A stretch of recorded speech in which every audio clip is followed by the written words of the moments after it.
Hello everyone, welcome to episode 85 of FPL BlackBox. My name is Az and I'm joined by Mr. Mark Southerns. How are you, Mark? I'm good. I'm loving this early evening time. I feel ready for this. It's a new experience, but yeah, I'm up for it. I've got to be honest, when you messaged me and said we were going at 7, I didn't believe you because you said that before. Didn't rate our chances.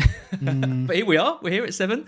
No, I'm delighted. Yeah, we've got loads to talk about. We've got multiple game weeks coming up in quick succession. We've got injuries to Trent and James to deal with. But before we do that, just a quick word from our sponsor. Hi everyone, this week's FPL BlackBox is sponsored by Top 11. Top 11 is a completely free-to-play football management game available on Google Play, the App Store, Huawei, Microsoft stores and web browser. Top 11 is an entire football universe in your pocket where you control every aspect of your club, including buying and selling players on a live transfer market, improving your club facilities or taking training sessions. In-game, you can set your tactics and define your manager style. Will you set your team out for the high press, maximum possession, or just hoof it up to your big striker? The award-winning Football Manager game has already been played by 260 million players worldwide with a rating of 4.65 stars from more than 5.5 million reviews worldwide.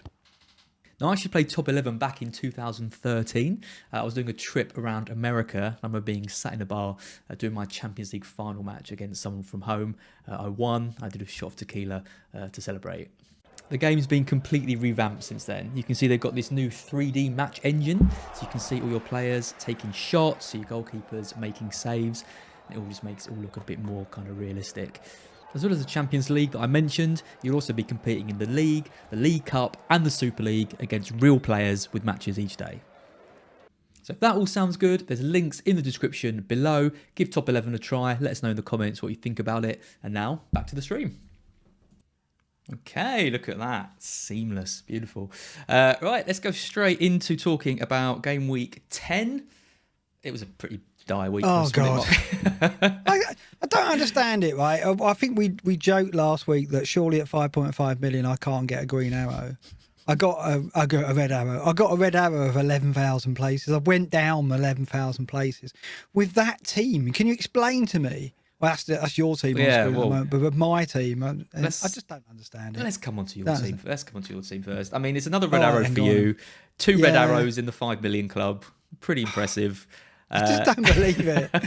We talked last week, didn't we? And I said, there's no way this team is going to get a red. But well, you said, what's it doing 5 million? And I look at it now and I'm like, what did I do wrong there? I don't have Cancelo. That's it. Simple as that. I kept faith in Trent. I went Trent over Cancelo in the wild card. I went Walker in the wild card to cover City. And obviously Cancelo scored twice, hasn't he, in that run? And how many goals did he get last season? 3 or 4? Did he? He's got 2 in a cluster. Despite the data looking like he was less involved in terms of assisting, he's scored 2 fantastic goals, low XG goals, but good goals. So he's a brilliant player. So what can you say? I didn't have him, kept faith with Trent, and it's gone so extreme, that swing between Trent and Cancelo, hasn't it? It's been so painful. Yeah, I mean, Cancelo did the damage. You had Raya in goal, Trent, James, Trippier, Perisic, Zaha, Martinelli, De Bruyne, Bowen, Haaland and Tony. Not a single weak player there, really. No, and all the attackers returned. Look, every single attacking player returned.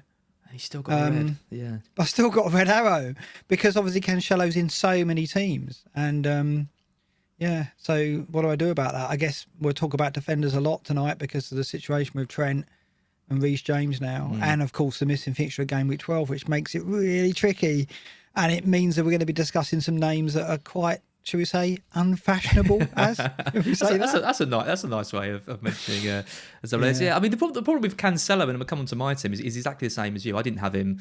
You look around all the people in our leagues, everyone's got him, and rightly so. Right, he's the most nailed on defender playing for a top side who's going to get 200 points this season. He's a great option. The difficulty was when we had Trent and James like we did, City haven't got the game in 12. It was really difficult to justify moving for him. So I had Ward in goal, Trent, James, Trippier, Gahey, Foden came in again for me, Maddison with 1, Zaha with 5, Martinelli, Haaland and Kane. So again, I had returns from pretty much all of my forwards except for Maddison.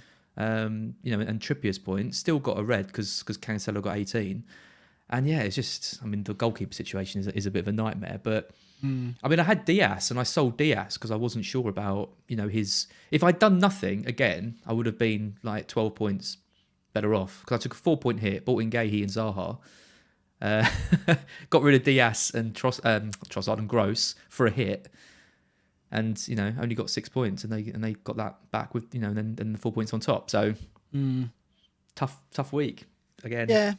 Yeah. I mean, I'm used to it by now, but I just wonder when it's going to turn, when I can get out of this 5 million into the. It's just crazy. Come join me in the 1 million to 2 million. Yeah, I come in the heady heights of 1.5 million, which in any other season I'd be starting to fret about that, but in this season I'm going to look it up to that at the moment. But what can you do? I mean, Cancelo, obviously people say, why didn't you have Cancelo? Well, because I had Walker in the wild card, and obviously then Walker got injured, so I didn't have the Man City cover. Yes, Walker can't cover Cancelo, but there is a slight price difference in those two players, and obviously I felt I could do more with the money, and also I wasn't banking on Cancelo scoring 2 goals in the first 8 or 9 games, which, let's face it, it's a good return, isn't it, for a fullback who hasn't been getting forward as much, arguably. We both tried to cover Cancelo in different ways. I tried to cover him with Diaz. You tried to cover him with Walker. Other people have got Edison, for example, and gone like that because the stats, like we've talked about on multiple weeks, are really poor. I know Cancelo's an elite player. I know he's going to get forward. I know the stats don't tell the whole story, but his stats were so low that it made me think that attacking returns wouldn't necessarily be that regular. And to get a goal and an assist in one game and the clean sheet and an 18-point haul, that does hurt. But it's not entirely unpredictable, but still hurts. It kind of is. I mean, the data relative to last season was down. Relative to his own last season. But it is what it is. We got punished. And the other side of that, of course, is Trent has been absolutely awful because Liverpool haven't kept clean sheets. And it's funny, we're going to look at Trent a little bit later on. I look back at where he was after this many minutes last time out, and he had 3 assists. And this season he's got 1 goal and 1 assist. The big difference is, after as many minutes as he's played this season, last season, Liverpool kept 5 clean sheets. So they kept 5 clean sheets in the first 7 games. Yeah. Whereas this season they kept 1, have they? And that's been the difference, right? Yeah. It's not been his attacking returns that haven't compared. It's been the clean sheets. But it's 2-1-0-0 in the last 4 game weeks for Trent, and for Cancelo it's 2-9-1-18. So you're looking at 30 points compared to 3. Expensive mistake, yeah. Expensive mistake, and we are full of them this season. Let's come on to the great and the good. So Finsley is absolutely smashing it. Another green arrow for him. He's up to 4k in the world. FPL Harry second, but still some way off. I mean, 18k, still having a great start to the season. At the other end of the table, there is you, unfortunately, cut adrift from everyone at the moment, 480. Jeff, I overtook Jeff this week with his paltry score of 38. How did he manage that? I have no idea. No idea. It's the lowest score by some distance in the great and the good. We're actually we're level on points, but I must be ahead of him on transfers made or something weird.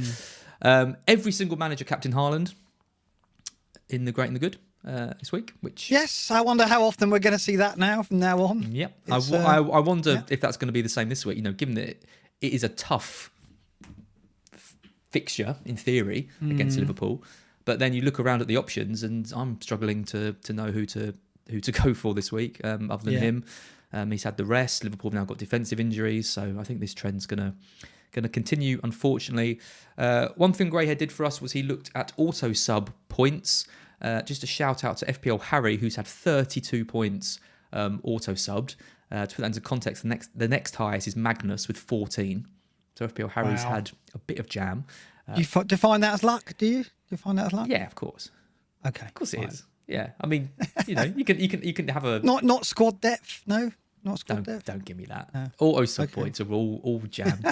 And a shout out as well to Fabio Borges, who has only got 1 point off his bench, but has benched 74 points, which is the second highest. Only Ben Krellin has had more with 82. So yeah, Ben and Fabio have not had the luck of a certain FPL Harry this week. You and I, 3 auto sub points for me, 54 my bench, 2 auto sub points for you, 61 on the bench. We're about average. We're about average. Yeah. It's fine. Interesting. Slippers is still in range for you. That's got to be your target, right? Oh, Nick? yeah. You're like 12 points behind him. Yeah. Well, I overtook him briefly, and then he went ahead again. But yeah, he's. I mean, like we're doing badly, but there's a lot of managers. Like you look at the great and the good league, and you'd want to be in the 100k, wouldn't you? Really, to say you're having a good season at this point, you'd want to be in the 100k. Maybe I'm wrong. Maybe actually in the top 1 million is a good season this season. I don't know. I've lost track of what a good season is. I'd like to know. I'm so far away from it. I can't even possibly try and define it. What's your take? Where would you want to be at this point? Because you can't be happy with being 1.6 million. But looking at this, it's not that bad. I mean, no, I don't know. I would be happy if I was in the top 500k. Ish, around top 500k. Then. I mean, it's a bit of an arbitrary number, but I'd look at that and think I can push on into the top 100k from there. Yeah. You know, people who are in the top 100k at the moment, that is you could go on and win it from there. I maintain that because a couple of big weeks with some differentials coming in. We're going to be talking about FPL Raptor, who's having an absolute blinder of all the kind of content people out there. I think he's basically the opposite of me, isn't he? He's a content creator who's having a flyer, and I'm the other end of the spectrum. He's what 100th in the world, something like that. That's massive. 158. Yeah, massive shout out to him. Incredible start. So yeah, I think if you're in the top million, it's all right. If you're in the top 500k, that's decent. If you're in the top 100k, then that's fantastic. That's broadly how I'd. I mean, the top million for me would be. I mean, I'd be very, very happy with that, obviously, but it's relative to where I am now, I guess. I'm trying to think in a regular season after 10 games, where would I want to be? Yeah, top million would be great, I think, in any season. That's good. This season, it's very good, I think. So, what's your target then from here? We were going into Gameweek 11. I don't know what it can. I mean, I guess I can't really look. I mean, like my worst ever finish is what 275,000, I think, 1 year. So I guess I've got to try and get better than that. But I think that's going to be very difficult because people keep saying, oh, no, it's not going to be hard to make up ground. I think it is. Unfortunately. I think like I can make safer choices, obviously going to Haaland captain, and I can move Trent to Cancelo now, I guess. And that is just moving my team closer to everybody else, though, isn't it? Which I guess I've got to do. And then try and make the difference with players elsewhere. But I do think, last week everyone was saying, oh, no, it's going to be easy. You'll make up ground fine. That was a week where, like, Trossard got a hat-trick, etc., right? Yeah. We don't get those weeks all the time, do we? So I've got to be realistic and think it's going to be very hard for me to beat my worst finish ever, which, got to accept that. Not to put more pressure on you, but your worst finish was actually 192,000. Right. Never going to beat that. Never going to beat that. But there you go. I'm looking at my worst FPL finish ever. But, for the sake of everyone else who's having a bad season, I've got to press on and remain positive. That's you can't go anywhere. You're holding the torch for. I mean, what you need, like, and not to wish injuries on anyone, but what you need is a Haaland injury, right? You need. I thought you were going to wish an injury on me, right? So I didn't have to play anymore. Yeah, what you need. I've broken both my arms, so I can't play anymore. Oh, don't say that. Oh my God, Jesus, that'd be clipped and played back. Hacked or hospitalisation. That's your only your only get out. Blimey, that's dark, isn't it? Oh my God, that's taken a dark turn. Yeah. Now, what I was trying to say in a much nicer way was, you want that captaincy to kind of open up again, right? Because that gives you an extra string to. Yeah, but what are the chances? I know. This is it. When that's why I was so down on the Haaland permacaptain. People going, oh, that's rubbish this season. That's not going to make the season any more difficult. I think it is. Sadly, but there you go. Yeah, I mean, if you've been in the chat saying, you can go up millions of places in 1 week. I mean, I did it a few weeks ago, right? I had Foden coming in with that hat trick, and he was 2 or 3. How many hat tricks has Foden got in his career then? Well, exactly. But you just got to catch the right bit of luck and the right swing. If someone had said to me at the start of the season, Foden and Trossard will get hat tricks this season, I'd be like, I don't know, I can't see it. Against Man U and Liverpool. Yeah, exactly. Yeah. And they both obviously, there are going to be freak outcomes like that over the course of the season. It's whether how freakish they are and you can possibly be on them. Yeah. I was thinking about the Antonio 4 goals at Norwich. Something like that could happen.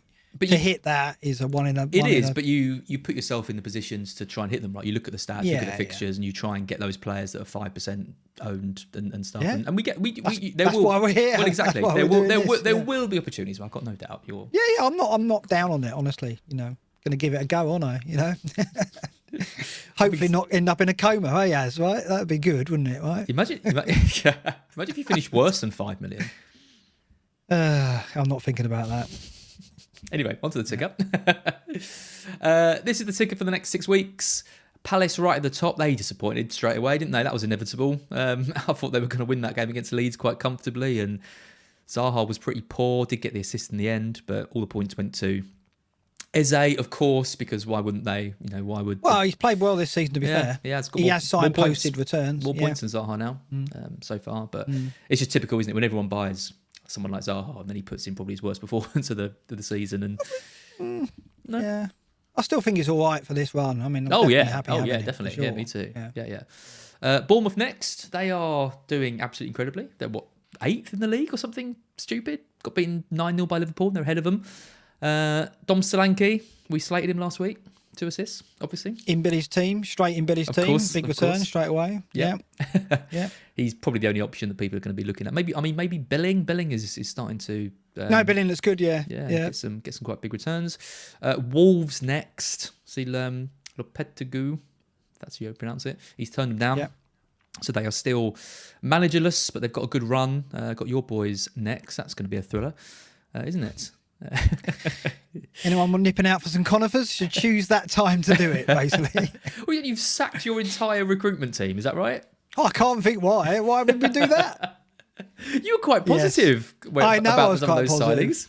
I think it's pretty harsh to go, oh, it's all their fault. Yeah. It's like, okay, I don't know how I mean, Niakate and Mangala have got injuries, and they're probably 2 of the best signings, and that we haven't really seen enough of them yet.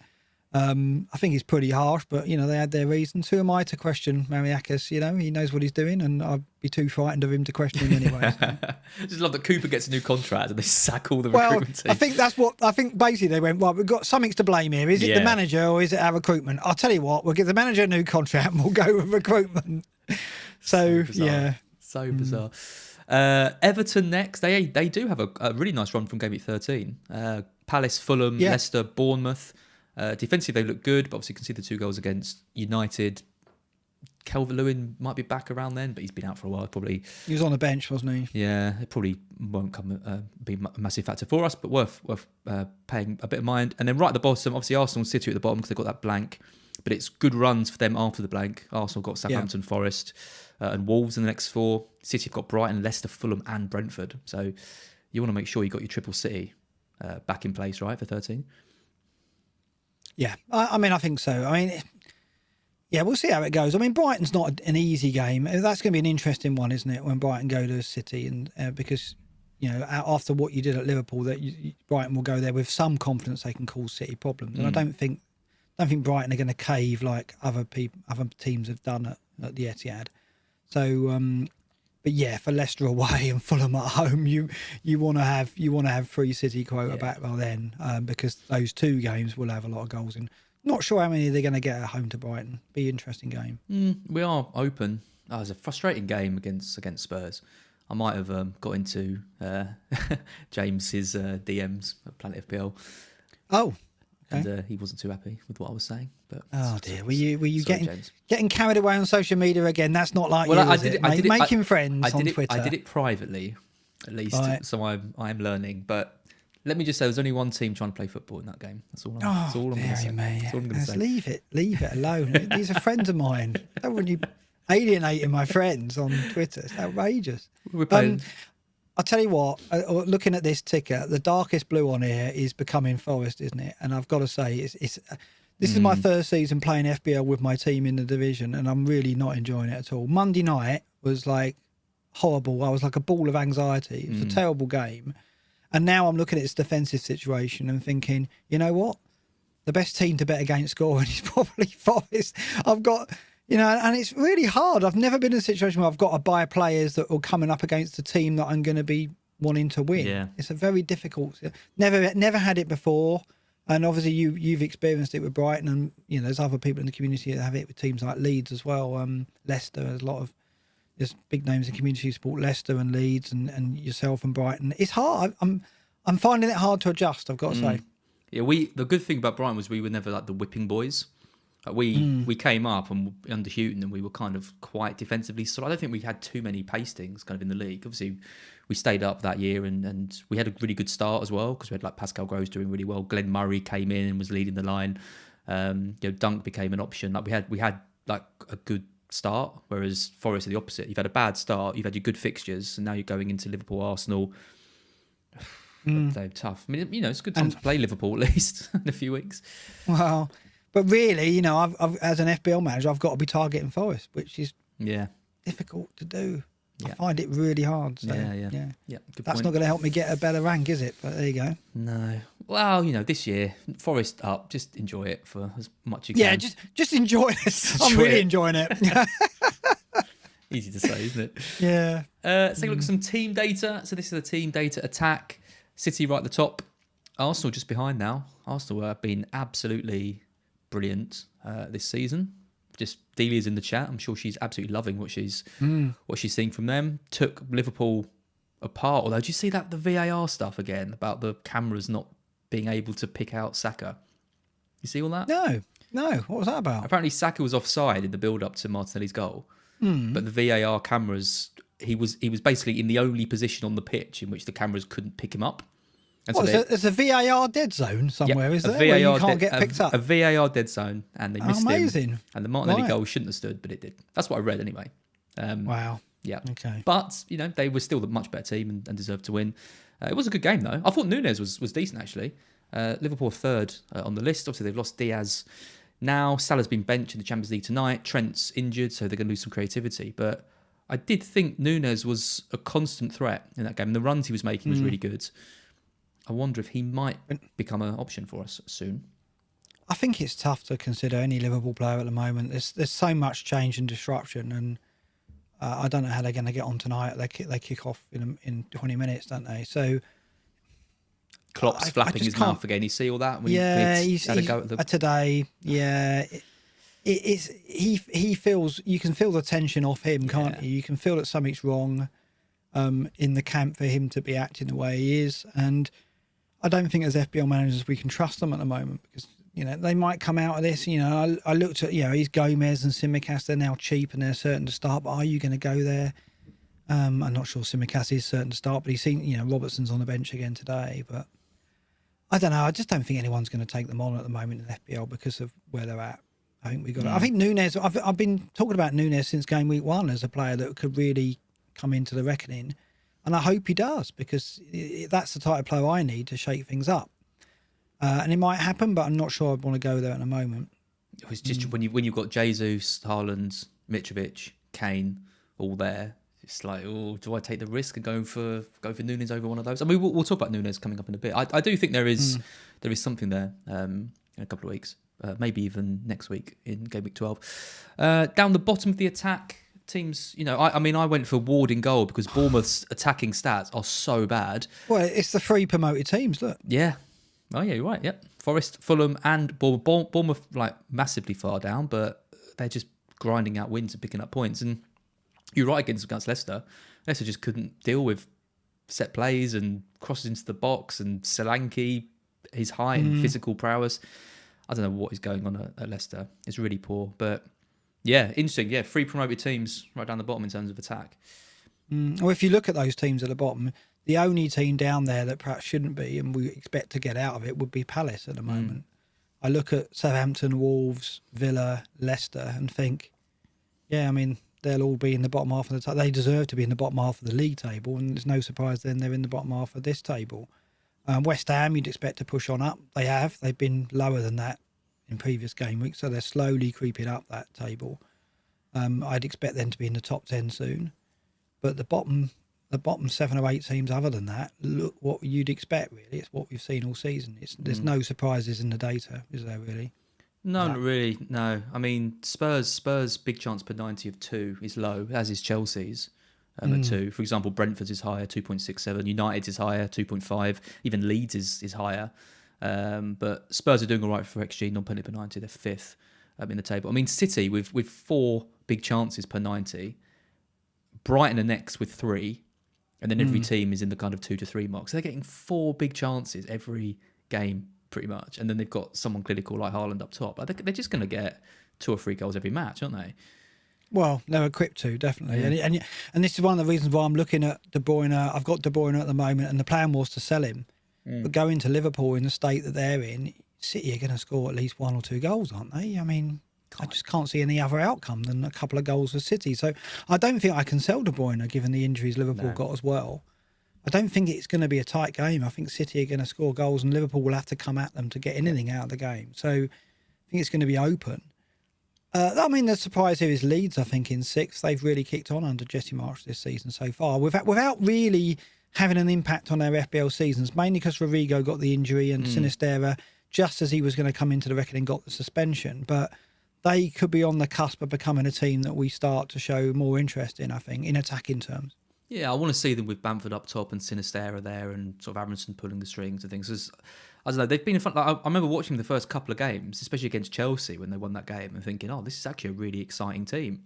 And the last couple of games I've watched them, it's been the opposite. They've been a really scrappy, struggled to create chances, kind of a complete turnaround. So be interesting to see kind of what happens. I mean, the Arsenal game is really interesting because that should be 2 really attacking teams going at it, kind of hammer and tong. But I wonder if Leeds will adopt a similar strategy to the last few games and try and shut up shop a bit and frustrate and... I don't know if they're like that. I think they're a bit more open. But I mean, I think they played Villa and Palace, 2 teams that they're tough to play against at the moment. They're not exactly teams that allow you open, expressive football, are they? So I think that certainly Villa aren't anyway.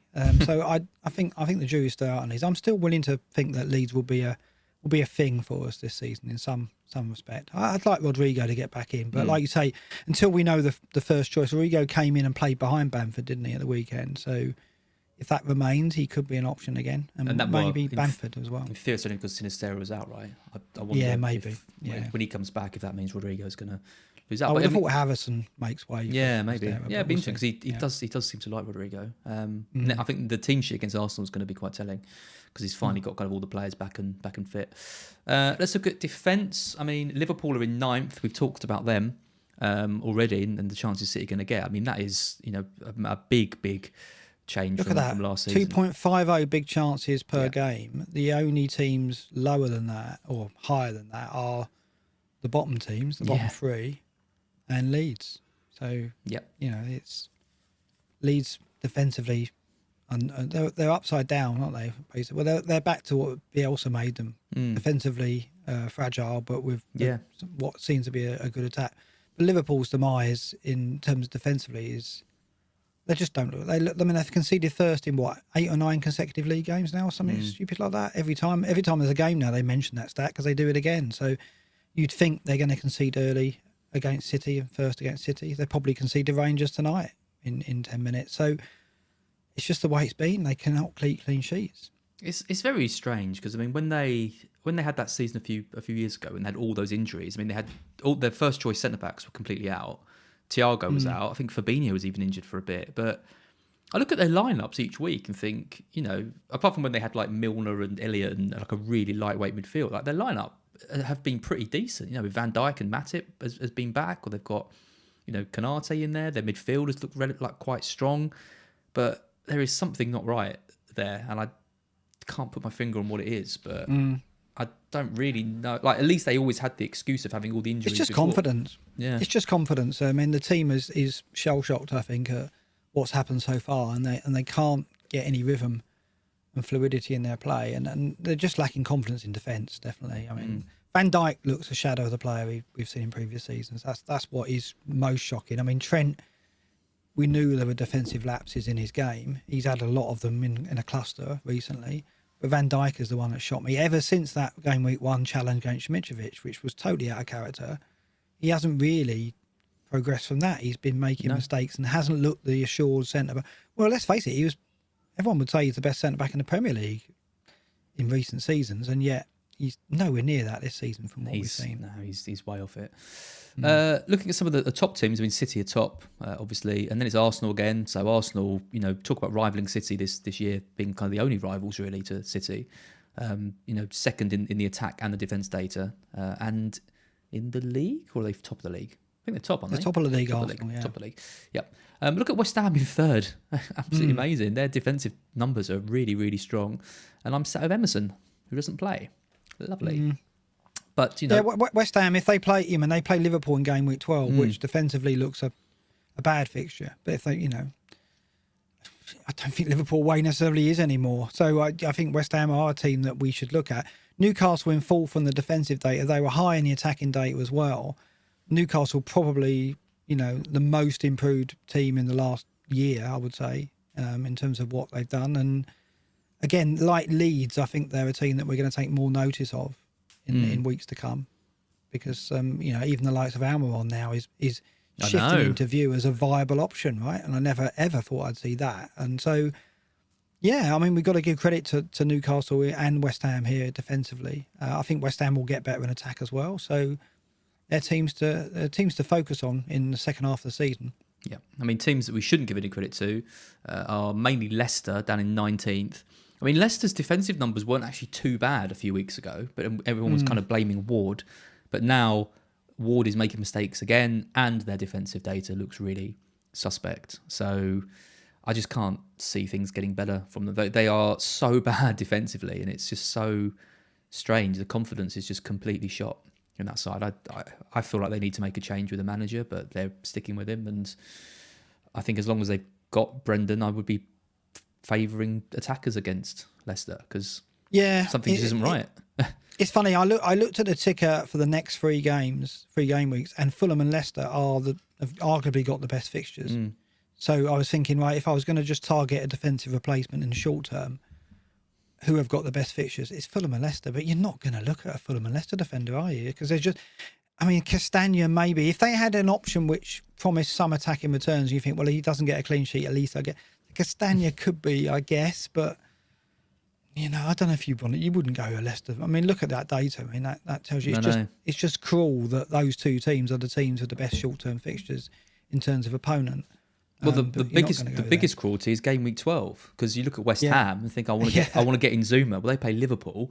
Oh, that's not great. And Leicester have got Palace, I think, was it Leeds, one of those two. But still a home fixture which looks all right. Because I was looking at James Justin, for example, thinking he's down to 4.2, 4.3.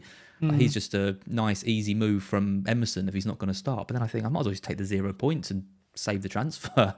It's not even worth it. He's going to get 1 or 2 points max. Yeah, looks that way. I mean, yeah. I mean, maybe the West Ham at Liverpool isn't going to be that bad. Maybe Zuma at clean sheets at set pieces will cause problems, but it's not out of the question, is it? But yeah, Leicester and Fulham, it would have been handy for one of them to have a good attacking option, or for them to be further up this table and give us at least a sniff of a clean sheet. But I don't think we can go there. Yep, absolutely. Let's take a look at Liverpool's decline. So this is looking at the attacking data, XG per shot. So, I mean, my take from this was that it's not hugely different, right? 0.025 compared to last year. There's only two teams that have dropped further, and that's Palace and West Ham, in terms of the difference between XG per shot. So the thing that's shocking is they're at 0.102. If you look at last season, the teams, Wolves had a higher XG per shot last season than that. So they are very much middle of the table in terms of XG per shot. And last season they were second overall to City. So they were, in terms of their rating relative to other teams, they've dropped a lot. And the difference in XG per shot has dropped by 0.25, which only Palace at 0.30, 0.0030, and 0.0034 West Ham. So they've been one of many teams have declined, but many teams have only declined a little bit. Interesting as well, look how much Arsenal have come on. They've increased, and as you would expect, that's what we've seen with the eye test, I guess. They're creating better quality chances. But yeah, and that's it. Liverpool, I look back on where they were after, as I said, Trent's output was really limited by the clean sheets. In terms of attacking returns, he only had 3 after this many minutes last season. So it's not like he's declined in terms of attacking returns relative to last season at this stage. But the clean sheets have dried up. And similarly for Salah, if you look at I looked at his XG per shot at this point last season, and it was 0.15. It's 0.14 now. So it's only dipped very little in terms of quality of chance that he's had per shot or the quality of his shots. It's just Liverpool as a team, in attack and in defence, has meant that Salah and Trent, who are, let's face it, FPL royalty, have basically been reduced to middling assets, really. They're priced at the very, very top of their positions. They're the most expensive defender, the most expensive midfielder, and they're not competing. They're not at that level at all. And this data just backs that up. Liverpool have declined to become what is at the moment, in terms of XG per shot, a mid-table team, which is, I don't know why that is. That's the mystery. It's why it's happened. Why this decline defensively when they've got injuries now, but they didn't have, and why the decline in attacking terms? Has there been a conscious tactical shift that just hasn't worked? Is it just Mane? Maybe it is just Mane. As simple as that. But I didn't expect that kind of disruption from losing Mane, but it clearly has affected the quality of chances they're creating. Yeah, I mean, Trent has just hasn't been the play. I mean, he's been putting in lots of crosses and stuff, but his general expected assists and things has been massively reduced. Salah's been playing so wide. I can't understand that. I know they're trying to bring in, blood in Núñez and things, but Salah's their best player. Like, sure, you want to get him more central. He's not low, is he, at the moment? Diaz is probably was their best attacking player, and they've just lost him. Yeah. So I don't know what it is. We've talked about Salah week in, week out. I don't think we should spend too much more time on it, but I think the title of the show is No Red October, because I don't think many teams are going to go, into the rest of this month with a Liverpool player. Those who wildcarded Salah in will probably hold him because of game week 12. Fair enough, but I don't know if I'm tempted to move towards him for game week 12 at home to West Ham. West Ham are the third best defence in the league. So are we saying that Salah captain's a great option? No, I don't think so. He looked it maybe 6 weeks ago, and now we're at it. Now we're on the cusp of that game week. I don't know if he does look that great. Yeah. It's Núñez I'd get. If I was getting Liverpool, if I believe they were going to turn this round, which seems unlikely with their two most creative players currently injured, but it would be Núñez that I'd get, because if you got him for 12, for example, you then go straight into Forest. Yeah, well, that's the thing with Salah, isn't it? I guess you're not just getting him in for that game week as lightly captain. You'd be getting him for Forest away, and again, for me to do that, I've got to basically get a player in with the idea that I'm getting him in because I hope he's going to thrash my own team. It's really difficult to grasp, but do you remember I guess I have to think like that. We joked at the start of the season because you were obviously on the no Salah bandwagon, and you got that, you called that absolutely beautifully and did absolutely nothing with that. No. With that prediction. It was kind of like it was a good call that hasn't got me anywhere. Basically. They're the worst. They're the worst ones, those. Yeah. But I remember us talking about Liverpool versus Forest, and it was Liverpool at home. We were thinking of doing a match of the day challenge for it, because we were like, oh, imagine that, you're not going to have Salah and it's going to be against Forest and all that. But I don't know. I don't even feel that scared about not owning him ahead of that. Given that has happened. If you go into game week 12 and some have got Salah captain, I'm not sure I'd be anywhere near as scared as I would be in previous season. Well, I wouldn't be. No. I just wouldn't be as scared, because we'll look at the captain matrix later. There are some other options, and I don't know what it is. You just look at him and think he hasn't got it in him to damage teams as hard as he has in previous seasons. It will happen though, surely. Some point this season he's going to get a hat trick. He's going to threaten those kind of returns again. Yeah. I think he's surely too good a player where he's going to go through the season like this. Nobody can say what it is that's affecting him. Nobody can say what it is that's affecting Liverpool, really, and put their finger on it. But the trouble is, at the moment, is we'd have to be back in Salah to get out of this at a time when Liverpool are absolutely rife with injuries and completely disrupted. They've just lost their best attacker. Arguably the best attacker so far this season. So do we want to get on Salah against that backdrop? I don't know. I'm not confident in doing it now. I mean, his lowest goal scored in the last 5 seasons is 19. That was in 1920, which I think was their injury ravaged. In 1920. Oh, okay. Not literally 1920. In 1920, yes. Going back. We have to go back that far to find a bad season for Salah. I wouldn't be surprised. Well, I mean, he got 233 points. Wouldn't call it a bad one, but that was the season when they were struggling, with injuries and things. And he still managed to get basically 20 goals. So he's got 2 goals so far this season, but you've got to think he's going to be getting 20 goals again. So it's going to have to turn around at some point. I mean, he did for Son, right? Last year at Spurs, he was really struggling. And we saw this with the Son hat-trick, didn't we? Like, it can't go on. Eventually, good players will hit the output, the FPL output that we'd expect. So we know it will happen with Salah. It's just when will it happen? And is now the time? If Diaz was fit, if they hadn't lost Trent, then I would be much more confident in getting on Salah at this moment in time. But with those two out, arguably that's their best attacker and their best source of creativity out of the team. I know. Yeah. So it's really hard to go, I'm getting on Salah with any real confidence. And as a Forest fan, I'm thinking, I don't know if we will get thrashed at home to Liverpool. I think actually we might give them a game, depending on where Forest are by that point. So poor Diaz, out of the World Cup as well. Yeah. Yeah, shocking. Because he's been fantastic for Liverpool this season. He's a fantastic He's player. Not a great FPL asset, but he's obviously a very good player. Yeah, absolutely. Okay, keepers. Let's come on to these. This is filtered by points per 90. We've still got Pope at the top, although another classic example of loads of people buying him and not getting any returns. Again, conceded to Brentford, even in a 5-1 win. Just the only goalkeeper I want to mention here really is Kepa, who is come into the side. He's 4.4 million, 4 points per 90. He started the last couple of games for Potter, but seems to be first choice. Do you think he's first choice? I think so. It's just the stuff of the feet, isn't it? Really, it's just it is, isn't it? Because there's no way you can trust Mendy. Nope. No way. We've seen it. If he came back into the team, you'd say, he's going to make another 2 or 3 mistakes this season, Mendy. Whereas Kepa, with his feet, is probably a more secure option.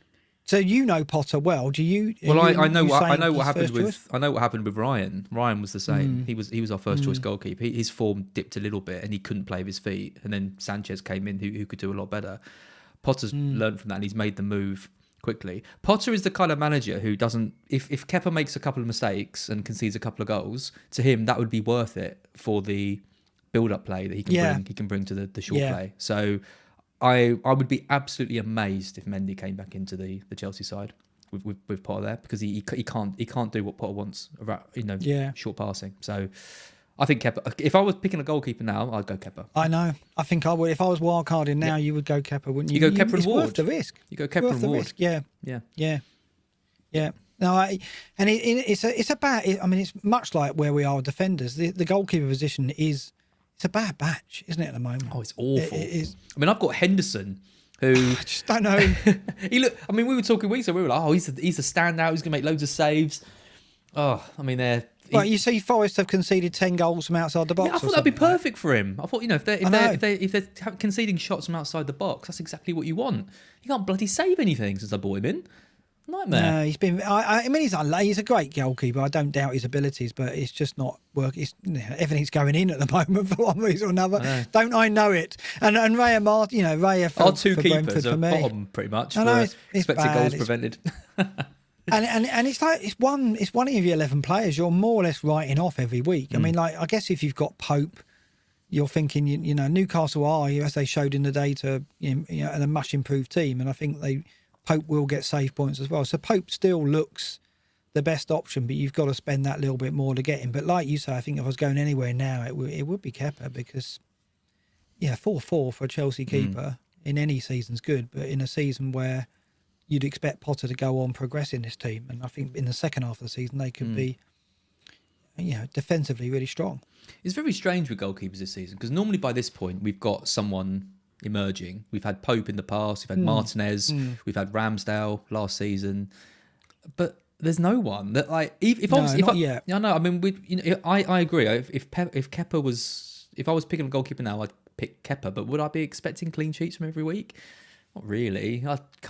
I'd be ecstatic with I've had no goalkeeper returns all season, not a single clean sheet.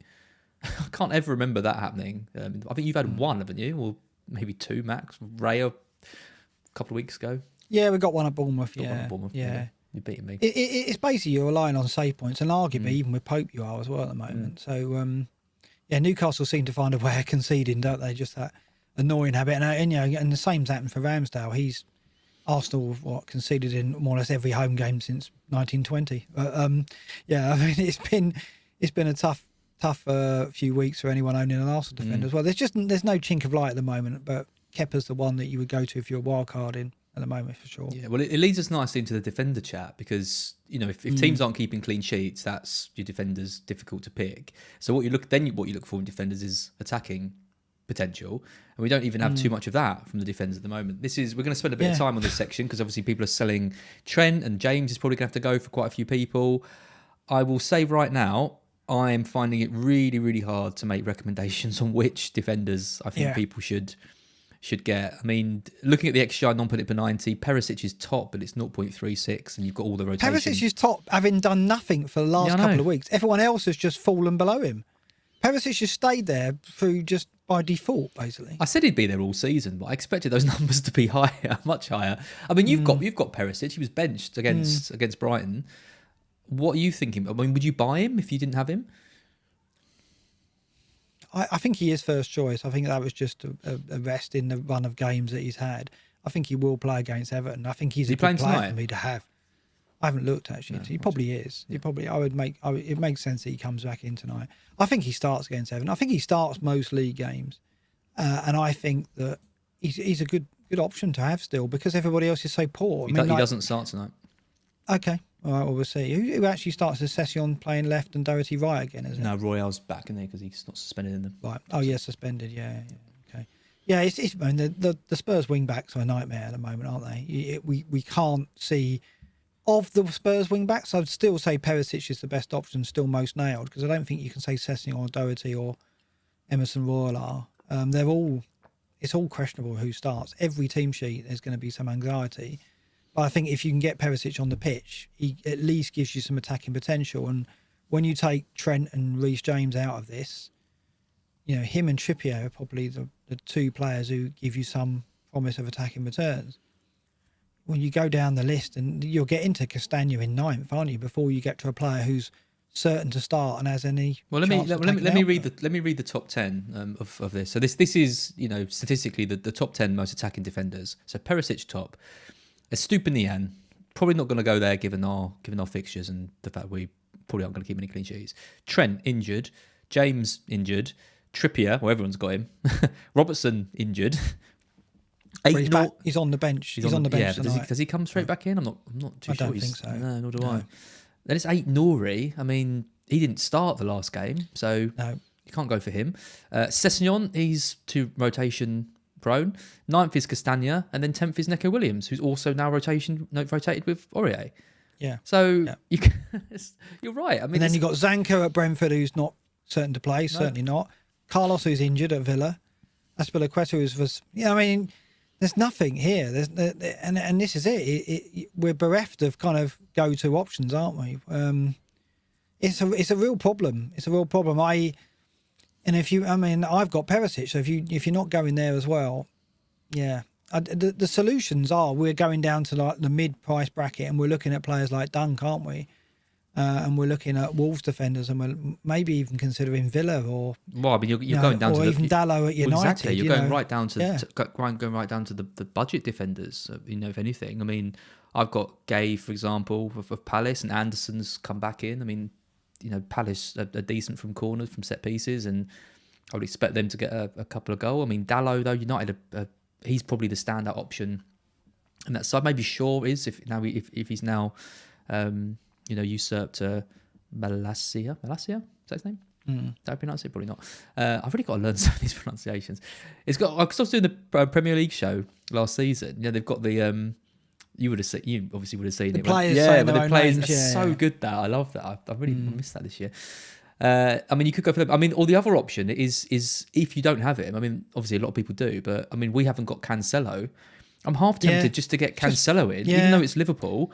And then ride out the blank because I know. I look at it and go, well, I've got 2 transfers this week. Just go Trent to Cancelo, play him against Liverpool. It's not a bad fixture. City could keep them out, quite frankly, with the injuries they've had, and win like 1 or 2-0. And Cancelo's always got obviously a chance of attacking return, as we've seen. Then he misses 12, but then I take another player out to get 11 out in 12. I've got 2 transfers, so. I think I'll probably do that. I mean, all you're doing though is putting your team where everybody else is above me, right? So it's quite a painful thing to do, but I think it's a sensible thing to do. And this season, often playing sensibly is the way to go. But it's just a shame that we lose we lose the most expensive defender.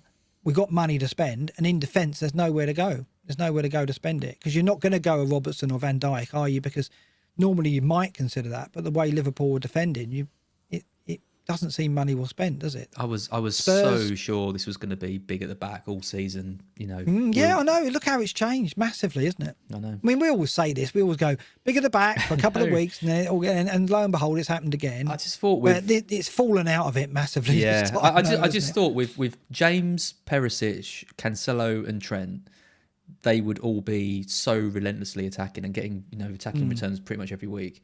And that just hasn't happened. The one player that I do like, who's not on this list, he's not even in the top 30, and it will either be him or Cancelo coming in for me, is Cucurella at Chelsea. Because what's the situation there? Do you think with Chilwell and Cucurella and Cucurella who plays where? Yeah, I mean Cucurella didn't play in the Champions League last night, so he was benched. So you've got to think he's going to come back in definitely for the Villa game at least. With Chilwell probably do about. I personally think eventually he's going to play Cucurella at centre back. That's where he likes to play Cucurella, or he'll rotate with Chilwell. I think he'll be in the team pretty much every week because he's such a Potter player. Like the energy he brings to whatever position he comes in. So I think you get him, and okay, he's had this little bit of an injury. That's the kind of doubt, but I think longer term he is a really solid option. And Chelsea's fixtures are good, and he might play at wing back a bit of the time. Because I don't think he'll fully trust Chilwell in that position because he doesn't. He's never really used a really attacking left wing back at Brighton. Like he moved March over to the right. He's used Cucurella there before. He was playing Dan Burn there at left wing back like that. I mean, we played Trossard there. Fair enough, but I don't know. I don't think I don't think he will use Chilwell week in week out. I think Cucurella is the one. So far, you're recommending Kepa and Cucurella. It's like we're all moving to Chelsea. Oh God! But even that's not. I mean, like we're yet to see Chelsea settle down as a defensive team and offer us clean sheets. But it should happen. We expect Potter to have an impact in that area, and we're seeing them scoring some goals now for Aubameyang. But we also expect them to get tight at the back once their injuries clear up. They've had a rash of injuries, haven't they? So, a Chelsea defender to replace James or Trent. Yeah. I mean, we don't know James is out, right? They're saying today that it looks okay, that it's good, and he may even factor at the weekend. So I think we got to wait and see. Really, I saw that it's looking good, but he might be okay for United next week. That's what I read. Right. We should meet two. Right, so he's out this weekend. Yeah. I mean, that's 12. That's the unfortunate thing as well, isn't it? Because game week 11 and 12 hit so quickly, right? They got the midweek game week, so if he's out for a week, he's going to miss 2 games. I mean, The other suggestion is from the chat is Doherty, who obviously played against Brighton, but there's always a risk that Perisic comes in at the right and Sessegnon plays on the left, even though Emerson's out. So again, it's not, and that feels, and then Emerson comes back, and then you've got a headache because Emerson's probably going to take his place back. Yeah, I think the thing with Doherty is that if he may only have to play one game to get you the returns. Like if he plays against Everton, he could deliver returns that could be strong enough to justify the move, even if he misses the midweek game. So, they're at United in midweek, aren't they? So, you're not expecting attacking returns, defensive returns from that anyway, are you? So, I mean, it's not a bad option, but it's. I've never seen it so sparse in terms of alternatives at a time when we've got Trent money to spend and possibly James money as well, which is the case for me. So. Rate my team. I had a look at some of what the model suggested, and it didn't offer any startling solutions. I wouldn't have said. Obviously Trent and James at the top of that. Basically, they were the top 2 options between game week 11 and 16. Rate my team rated those the two best options. So they're closed off to us now. Cancelo next, obviously, it's back in Van Dijk, but that is purely using. The data that's built up over a number of seasons on Liverpool's defence, and he expects Liverpool's defence to be stronger than it is currently. I don't think anyone's going to go shopping for Liverpool defender, even with Gomez there at a cheap price. Perisic, Trippier, I've already spoken about. Then I guess, do you double up on Spurs and go Dyer or Romero? Dyer's an option, I guess, if you want security, but over Doherty. Yeah. It is that, isn't it? It's like, why are we... not. Even Thiago Silva, you think, well, he's more assured to start. Doherty's on there, Anderson, Gabriel, and Cucurella there, who you've already mentioned, right? None of these leap out. There's no obvious replacements, is there? No, that's the problem we've got. I mean, Dyer is an interesting one. I mean, Everton at home should be a clean sheet there. United away, there's no. Then Newcastle, they're kind of tricky games. Then Bournemouth, Yeah. Then Liverpool, Leeds. I don't know, it's a bit of a mixed bag, and you're not likely. I mean, he has got a goal so far this season, hasn't he? But they're pretty well. He's got 2 goals this season actually. Game 1 and 8. Yeah, I mean, Dyer might not be a bad option, but it's not the most inspiring and exciting. Cucurella does make at least the top 15 in this in terms of in terms of rate my team's kind of points predictions. But yeah, I look at this list and think I might as well just get Cancelo. Just write out game week 12. Yeah, I think so. I mean, a Chelsea defender, Villa away, Brentford away. They're away games, but those are 2 teams which certainly Villa, Chelsea could keep them out. Brentford, yeah, possibly. So Chelsea defender isn't bad, even though they've got 3 of the next 4 away. But there's just no obvious route, which is really tricky to do. I mean, obviously for us it would be Cancelo, but I'm talking for most managers who have got Cancelo already. I guess they haven't got Alexander-Arnold and don't have the problem that we've got, so it's not an issue. But Reece James needs replacing by the sounds of it, unless you're going to hold through the next 2 game weeks. Yeah, I mean, no West Ham players either in the attacking data or rate my team. Okay, we've mentioned Zuma and Creswell, who could be options. Obviously, they have the tricky game in 12, but I think probably Palace defenders would be my priority. I mean, I've already got Gay, for example, but maybe going for Anderson, who I think's got a bit more goal threat, would be a good solution, or Zuma, and just hope for a kind of a set piece goal, and then when the fixtures are a bit better, they've got the good defensive stats. That's about as good as it gets for me. That's about where my recommendations are. Anderson, Zuma. I mean, Creswell doesn't seem to have like the set piece threat he's had in previous seasons. I think he's still taking corners on one side. Because Bowen's taken him on the other, I believe. But he hasn't really shone, and nor Matty Cash hasn't come through as we expected. So even those lower tier options, which I would say, Creswell and Cash are probably counted as at the start of the season, we would have thought they could be wing backs who could come into it. They're not showing up. They're not there, and yeah, it's just the injury to Trent and James has come as a bad time when we really haven't got established options there. Yeah. So yeah, I think for us it'll be go to the obvious Cancelo and then wait and see on James. Yeah. I mean, it's horrible with a player like James, because I was so convinced he was going to do well over this run, and I thought he's like 20% owned or something. But I thought that's a good, he'll get some double-digit hauls in that time. That will kind of push me up a bit. And now it's like, now I've got to pick one of these guys, and it's just a complete lossery. Like, I don't have faith in any of them, and okay, maybe I go for Cucurella, then Dyer gets a goal, and I've gone for the wrong one. But I'm not going to beat myself up over it, because there just is so little between some of these guys. Yeah, and it's a James. He is injury prone. We've seen him pick up these knocks in previous seasons and miss 3 or 4 games. So I guess we know that that's a factor with him. But it's disappointing, because whenever I get him in, I always have such high hopes, and it's ended in suspension. It's ended in injury. I just have no luck with him whatsoever. I just never can seem to hit his hauls at all. So, but I know as soon as I get rid of him, when he gets fit again, the risk is that he will get that haul, because we know that's there as well. Yep, absolutely. Before we move on to defenders, let's take a quick look at Trent, just for all the people kind of, thinking about his kind of decline this season. This is his performances this year compared to the last 4 years. He is I think he's kind of almost at his worst for so many of these different stats, and so much worse than last year, particularly, except for shots in the box, which is up. But his starts, not his starts, sorry. Obviously that's down. But looking at his per 90 data, less chances created, his lowest since 18-19, lowest big chance created by a significant margin, 0.29 compared to 0.4 in 18-19 and 0.42 in 2021, so like half of his worst seasons. Crosses are decent at 6. We've kind of said that quite a few times, but XGI non-penalty per 90 of 0.3, that is way down from last year where it was 0.5. That's the thing. It's like Salah, though, isn't it? The decline seems worse because last season both Trent and Salah had outstanding seasons in terms of output and data. Whereas if you look at XGI non-penalty per 90 in 2021, it was the same as this season. In 19-20, it's 0.35, just 0.05 up. And in 18-19, it was the same as this season, 0.30. So actually, his XGI non-penalty is on a par with what he's done in previous seasons, except last season. And when you looked at Salah's data we've done in previous weeks, we've seen that as well. It's because we've come off of such an amazing season for these two players that the recency bias is thinking that they've declined more than they actually have.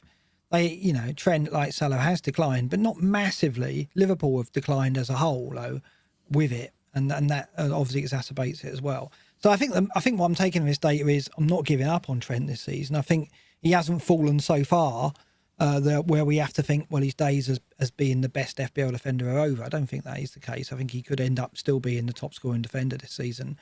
But Liverpool got to keep some clean sheets, and he's got to try and edge his way back to where he was last season. It's the quality of the crosses. Like, he's putting in the volume. That's exactly what I was going to say. But it's the big chance created is down, and that is obviously impacting on Liverpool's attack as well, because he is, when you take Robertson out from one side and Trent not performing as well on the other side, they're their two creative options. That's where the chances have come from in previous seasons. Yeah, I mean, he's putting in more crosses than all seasons except for 19-20. But like you say, the big chances created is at its lowest it's ever been by a lot. So the crosses aren't any good. That's the problem.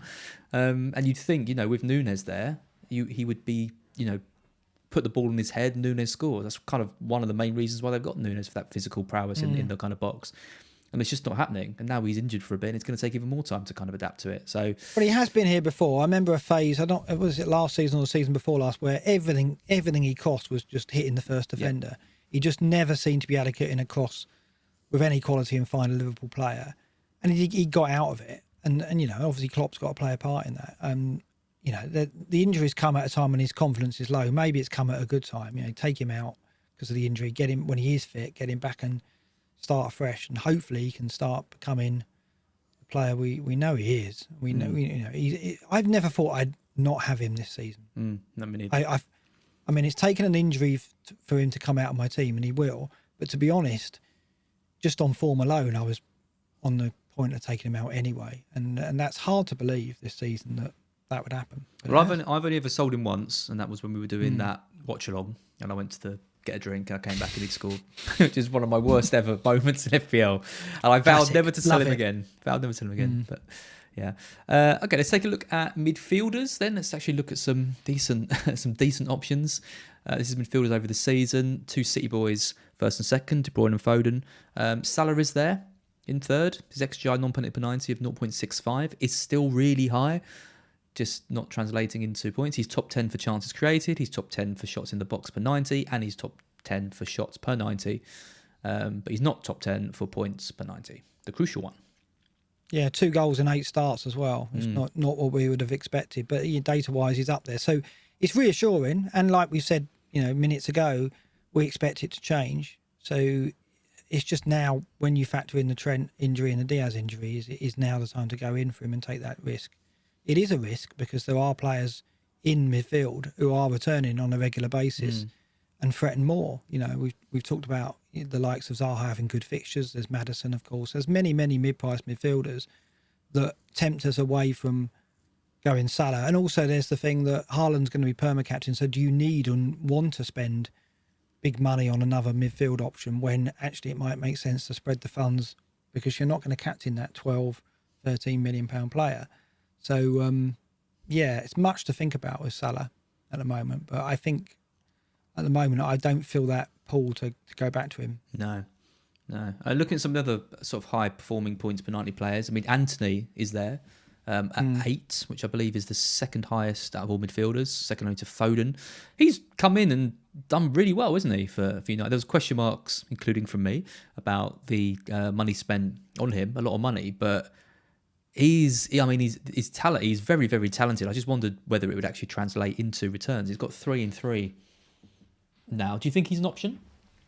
Well, he's got to be considered, hasn't he? I mean, 3 and 3 is ridiculous. He's not going to maintain that. But he's shots per 90, 3.81 is really high. It's the highest in this table.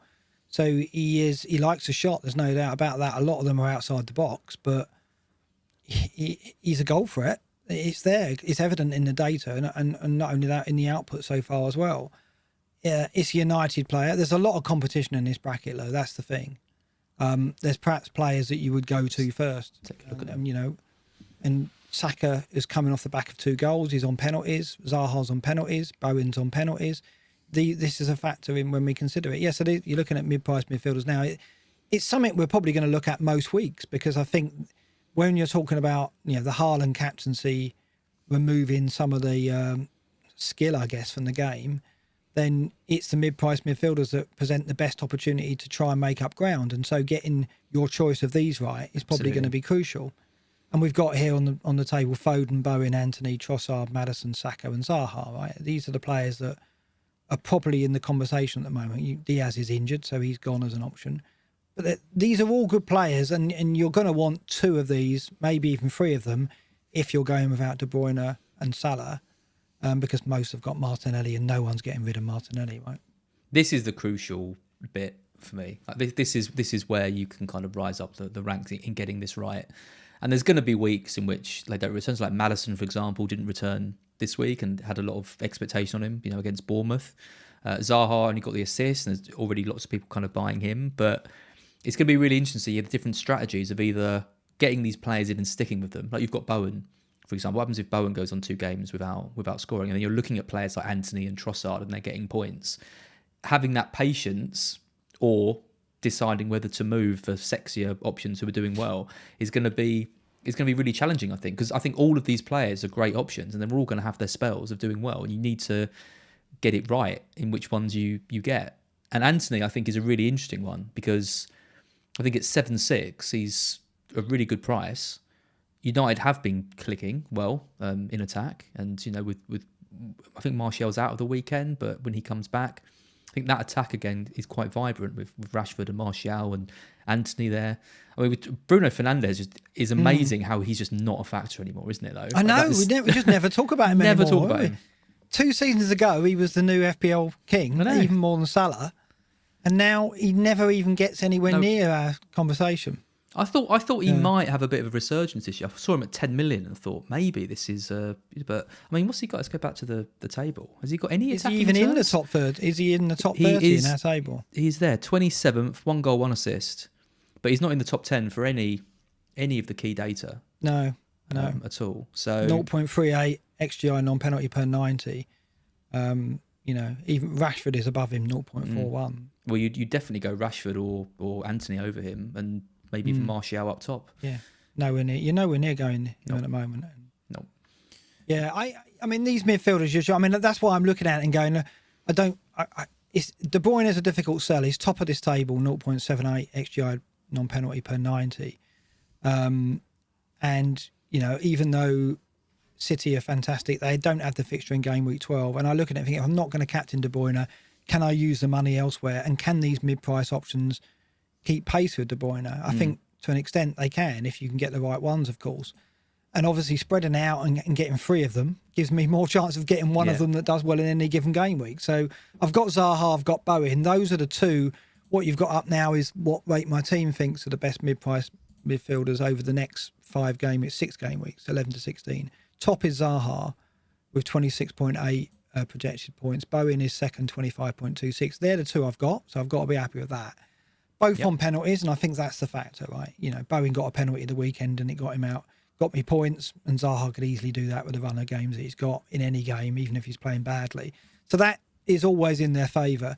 Then it's Maddison on 8.2 million, 24.5. Then Kulusevski is now fit, we believe, for the weekend.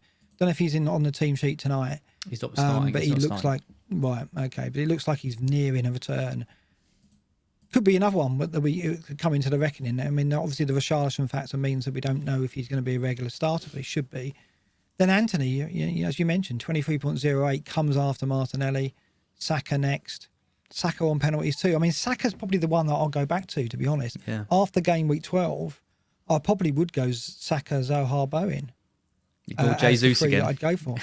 That went well last time. Well, no, because it is just the penalties, isn't it?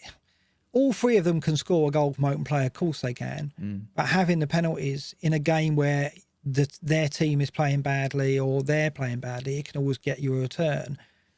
And I think that goes a long way. When there's so little to choose between these players, and I would say from open play, I would say Maddison is possibly the best here, but I think Foden over the season is the one I would go for. Yeah.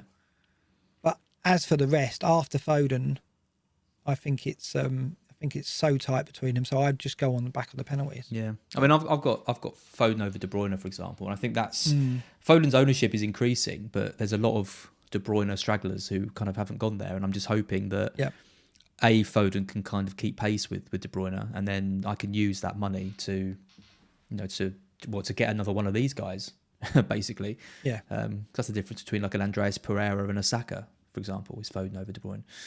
But yeah, interesting. I really do think this is absolutely key, and I think I think we're going to look at it every week, aren't we? In terms of where we think the money should go, because shuffling these players about and trying to hit the double figure return with at least one of them is the way you're going to gain ground. And I don't think there's too much to risk. I mean, when you move Zaha to Bowen or Maddison to Bowen or Anthony to Saka or vice versa, you could miss out on return. It is going to come down to variance, but this has got to be the game we play in a season where the captaincy is decided and the big at the back isn't working. Yep. This is the game to play. Absolutely. Yep. Kind of the other end, looking at some of the cheaper players. I mean, we've got Eze in there, but he's like 56th for his XGI non-penalty per 90. Zaha's is 0.42, Eze's is 0.27. So Eze is ahead of him on points, but Zaha's, even without the penalties, is like double what Eze's is. So if you're tempted to get Eze to cover Zaha, I still maintain that Zaha is kind of the best option. I mean, is there any other kind of the cheaper players here that you like the look of? I mean, if we talk about Almiron, for example, he's in 14th, 0.48. I mean, to be 0.5 expected goal involvement non-penalty per 90 and be 5.1 million.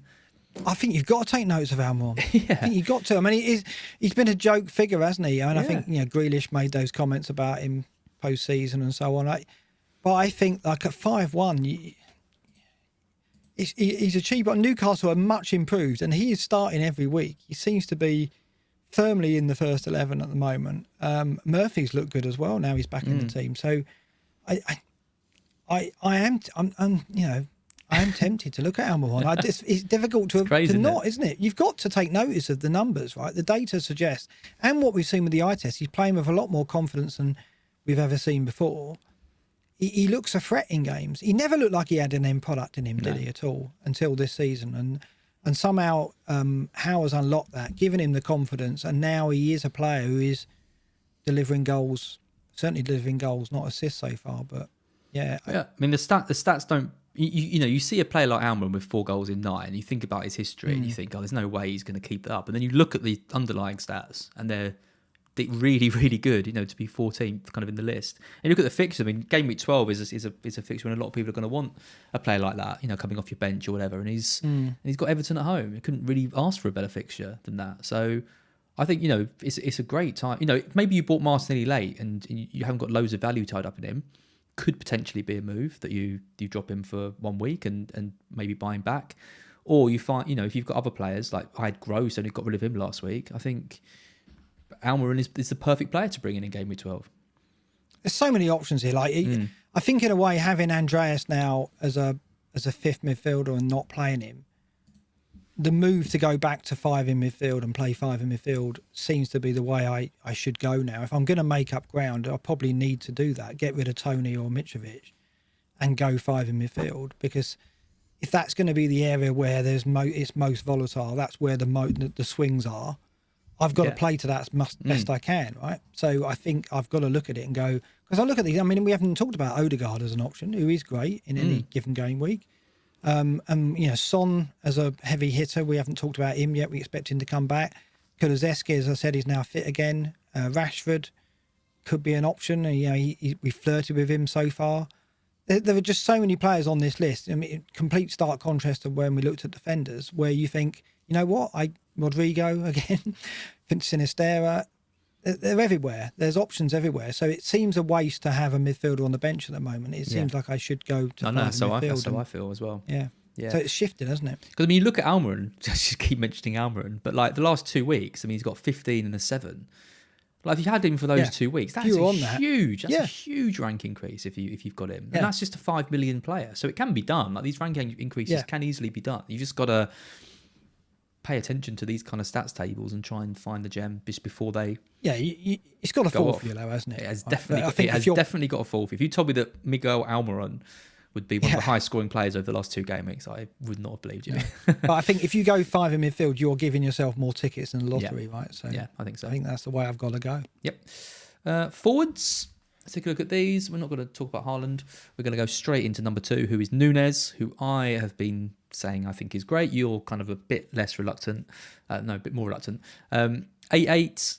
He is gone down in price a bit. 0.92 though, extra non-penalty per 90. I mean, he has only had 3 starts, but that is pretty high. Haaland's right at the top with 1.09. Next is Wilson with 0.84. And if we actually look at his stats over the last 6, he is top with an XGI non-penalty per 90 of 1.31. And he's got penalties as well. Yeah, this is last 6 game weeks. Just two starts, but... Yeah. And this is limited, it's a small sample, but like we've said about Almiron, Newcastle are false, and we've got to start considering where we can look at their assets. I think we've said before, Wilson, it's the fitness, isn't it? If you knew that Wilson was going to get you the next 10 game weeks, you would definitely consider him, no doubt. But I guess with the break, then there's that option there. We can build himself out for the second half of the season and be a factor. I've said that I want to go probably to 2 up front, play 5 in midfield, which is probably what I'll do. I tell you what, if I was wildcarding now, Wilson and Núñez certainly would be in my thinking, because you've got to go to those players that are going to get you that rank change. And a lot of people are on Mitrovic, Haaland and one other, and on Tony. Moving to Núñez now, going early and hoping that he's part of a revival for Liverpool is not a bad bet. And certainly Wilson, if he stays fit, will be a force as well. Lots of ifs, lots of uncertainty with those two, but in a season where the captaincy is done and dusted, these are the risks you've got to take. Yeah, I mean the week the captaincy isn't done and dusted is game week 12, because obviously there's the blanks, and that's when Wilson has Everton, like we mentioned with Almiron at Everton home. I think he's a great captain's option in that week. You mentioned Núñez. I mean, he's got West Ham, which I know their defensive numbers are good, but still I think at home a decent captain option. And then Trossard as well. He would if I had Who's he got?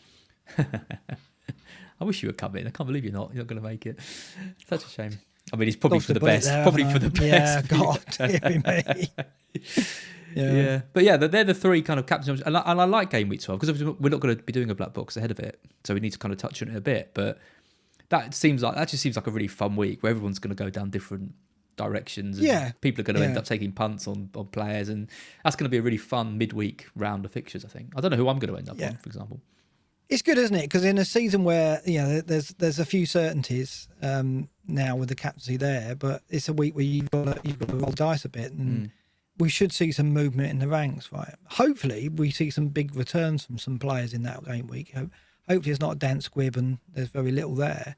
It would be great if a player like Trossard or Wilson comes in with another double-figure return and creates some swings in mini leagues and ranks. But we'll see. It's certainly got the potential to shake things up, which is great. Yep. Liverpool are currently losing to Rangers.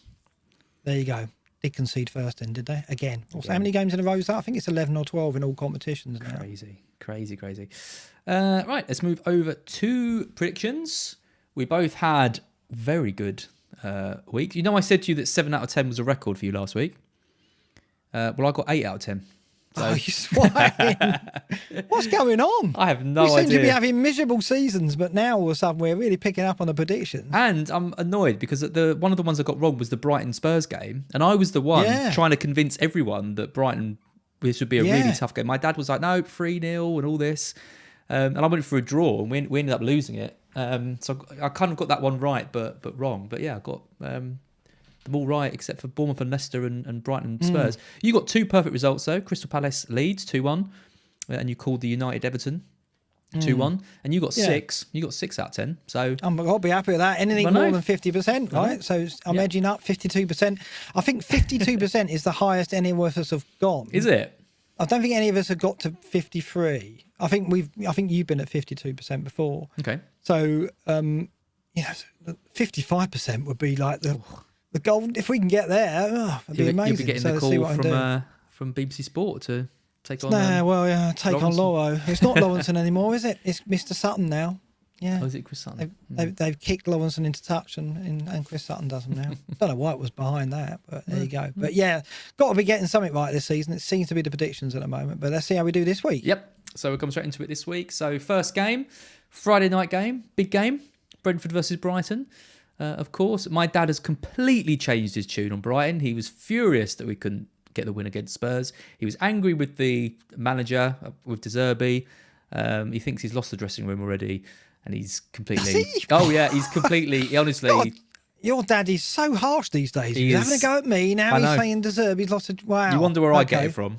That's where it is. Good job he's not on Twitter. It would be messy, wouldn't it, in the Phillips household? I know. Yeah. That's why I can't get him on these streams, because he would just be ranting about things like that. I was right. I tried to tell him that game against Spurs wasn't going to be easy. But he's gone for the same as you. Him and my mum both gone for a 1-1. Serve you. I think we'll win this one. I think Brentford are get-attable at the moment, conceding goals for fun. And you won there last season, didn't Trossard get the winner? Yeah, he did. Yeah. Yeah, late on, I think it was. Yeah. I think I just think we'll have too much for them. They've still got a few defensive injuries, haven't they? Got is it Pinnock and some other guy? Just coming back. Pinnock's back. Pinnock played his first game last week. Yeah, but he's still he's been out for a while. So I think we'll have a bit too much for them. Leicester Palace, we've both gone for a Palace win. I've gone for 3-1. I think they're just going to have way too much trickery for Leicester to be able to deal with. Yeah, I think that's it. I think it's just the Leicester defence. You just don't fancy them against keeping anyone out. I mean, like Forest didn't score against them. We lost 4-0, but we had two very good chances and really should have scored. I know. And then we had a point blank header which the keeper saved, and Johnson had a shot in the second half which he could have scored from. So even the Forest attack, which was terrible that night in terms of the way we played, looked like scoring against Leicester. So Palace certainly should. So yeah. I think 2-1. They're the team a bit like Forest, unfortunately, Leicester. As soon as they concede a goal, that's it. They're gone. All the confidence is gone. We didn't do it against Villa, to be fair. But nope. So looking a bit tighter, but yeah. This is more about Villa, we'll get to Forest in a minute. Fulham, Bournemouth. Mitrovic has been spotted back in training. So it looks like he's going to be fit. So I've gone for a Fulham win. I keep backing against Bournemouth and they keep pulling these results out of the bag. You've gone for a 1-1. Probably take that, wouldn't they? Yeah. Bournemouth are obviously a tough nut to crack. O'Neill's really got them playing well. I think they've gone 4 or 5 unbeaten now. And Fulham, if Mitrovic is fit, they're going to cause Bournemouth problems. I think Bournemouth know Fulham well. They played them twice last season, of course, and they'll look at this game and think they can get something from it. And they came to the City Ground and beat us, so I think they'll get something from this game. O'Neill's done a great job there, and I think Bournemouth on paper are a very average team, but they're doing far better than expected in terms of results, and I think that will continue. They'll get another point. Yep. Liverpool have equalised. Just good. Firmino, he's someone we didn't mention in the strikers. Well, we haven't mentioned him. No. He is absolutely flying this season. Maybe it's Firmino over Nunes, but I can't believe your prediction on the next one. Wolves versus Forest. We do need to get that garden centre graphic. If anyone wants to make us a garden centre graphic, a little icon. Yeah, little garden centre. What do we want? A little shrub. Little shrubbery. I don't know. That's up to them. Let them create. Okay. Let's not give them a brief. Yeah, okay. if anyone wants to send us a few design ideas for a garden centre, we will use it. Yeah, because there must be some UI designers out there who can do us something.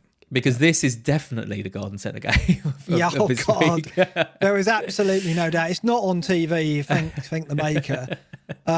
These are the two lowest scoring teams in the league, I think, Forest and Wolves, aren't they? And Forest are going to go there and do a full on Villa.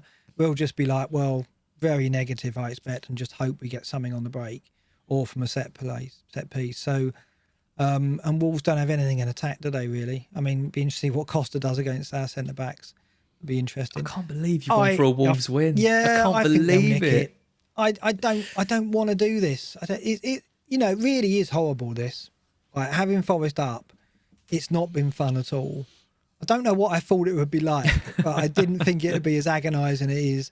Watching the game on Monday was horrible, and it is affecting my FPL decision making, because it's very difficult for me to go, right, let's get a player in, they're playing Forest. I don't want to do that, so I'm torn really on my decision making with that, and Forest are struggling. So the good news is Cooper signed the contract, and I'm so happy about that. And I do hope we revive things and we get something at Wolves. It's a fixture where they don't have anything to be scared of, but they're a good passing side, and I think they will find a way through. So I'm What's going going on with Jesse Lingard? Why is he on the bench? I don't know. 100K I mean, a week.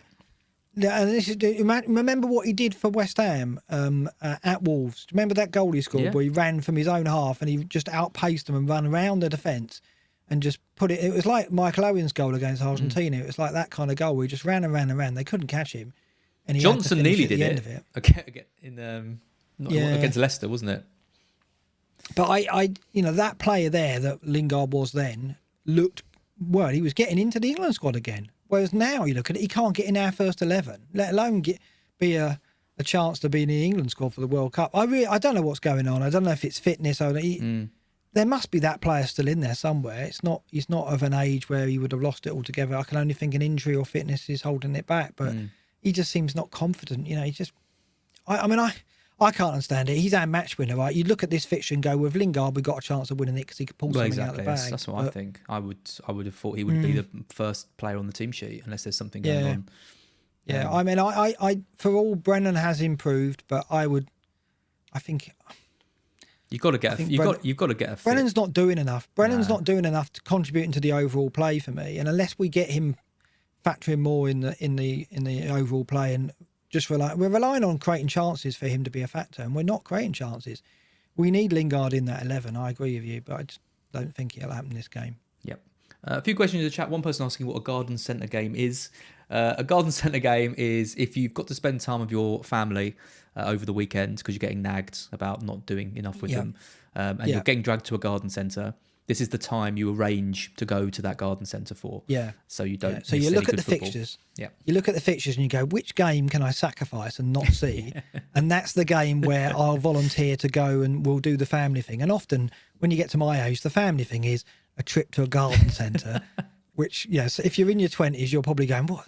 When you get to my age, you wait and see. It's coming your way.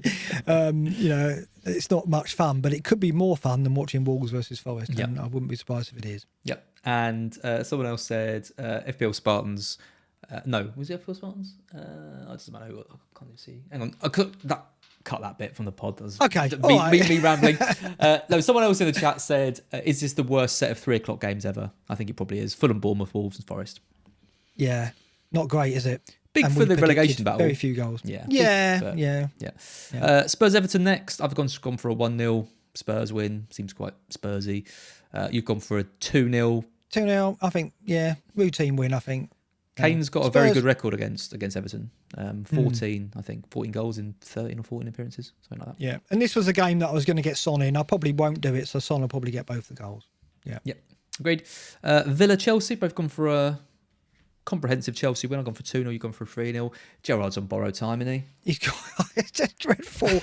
Honestly, they should have beaten us. I mean, any team going to Forest at the moment, I don't think we were lucky on the night because I don't think Villa were very good.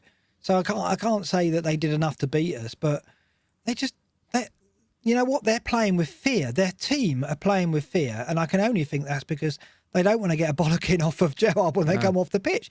I think whatever he's doing, he's making the players play within themselves, and you can only put that down to they are frightened to express themselves when they've got Coutinho and Buendia in the team, who are very creative, flamboyant players, and they're not playing like that.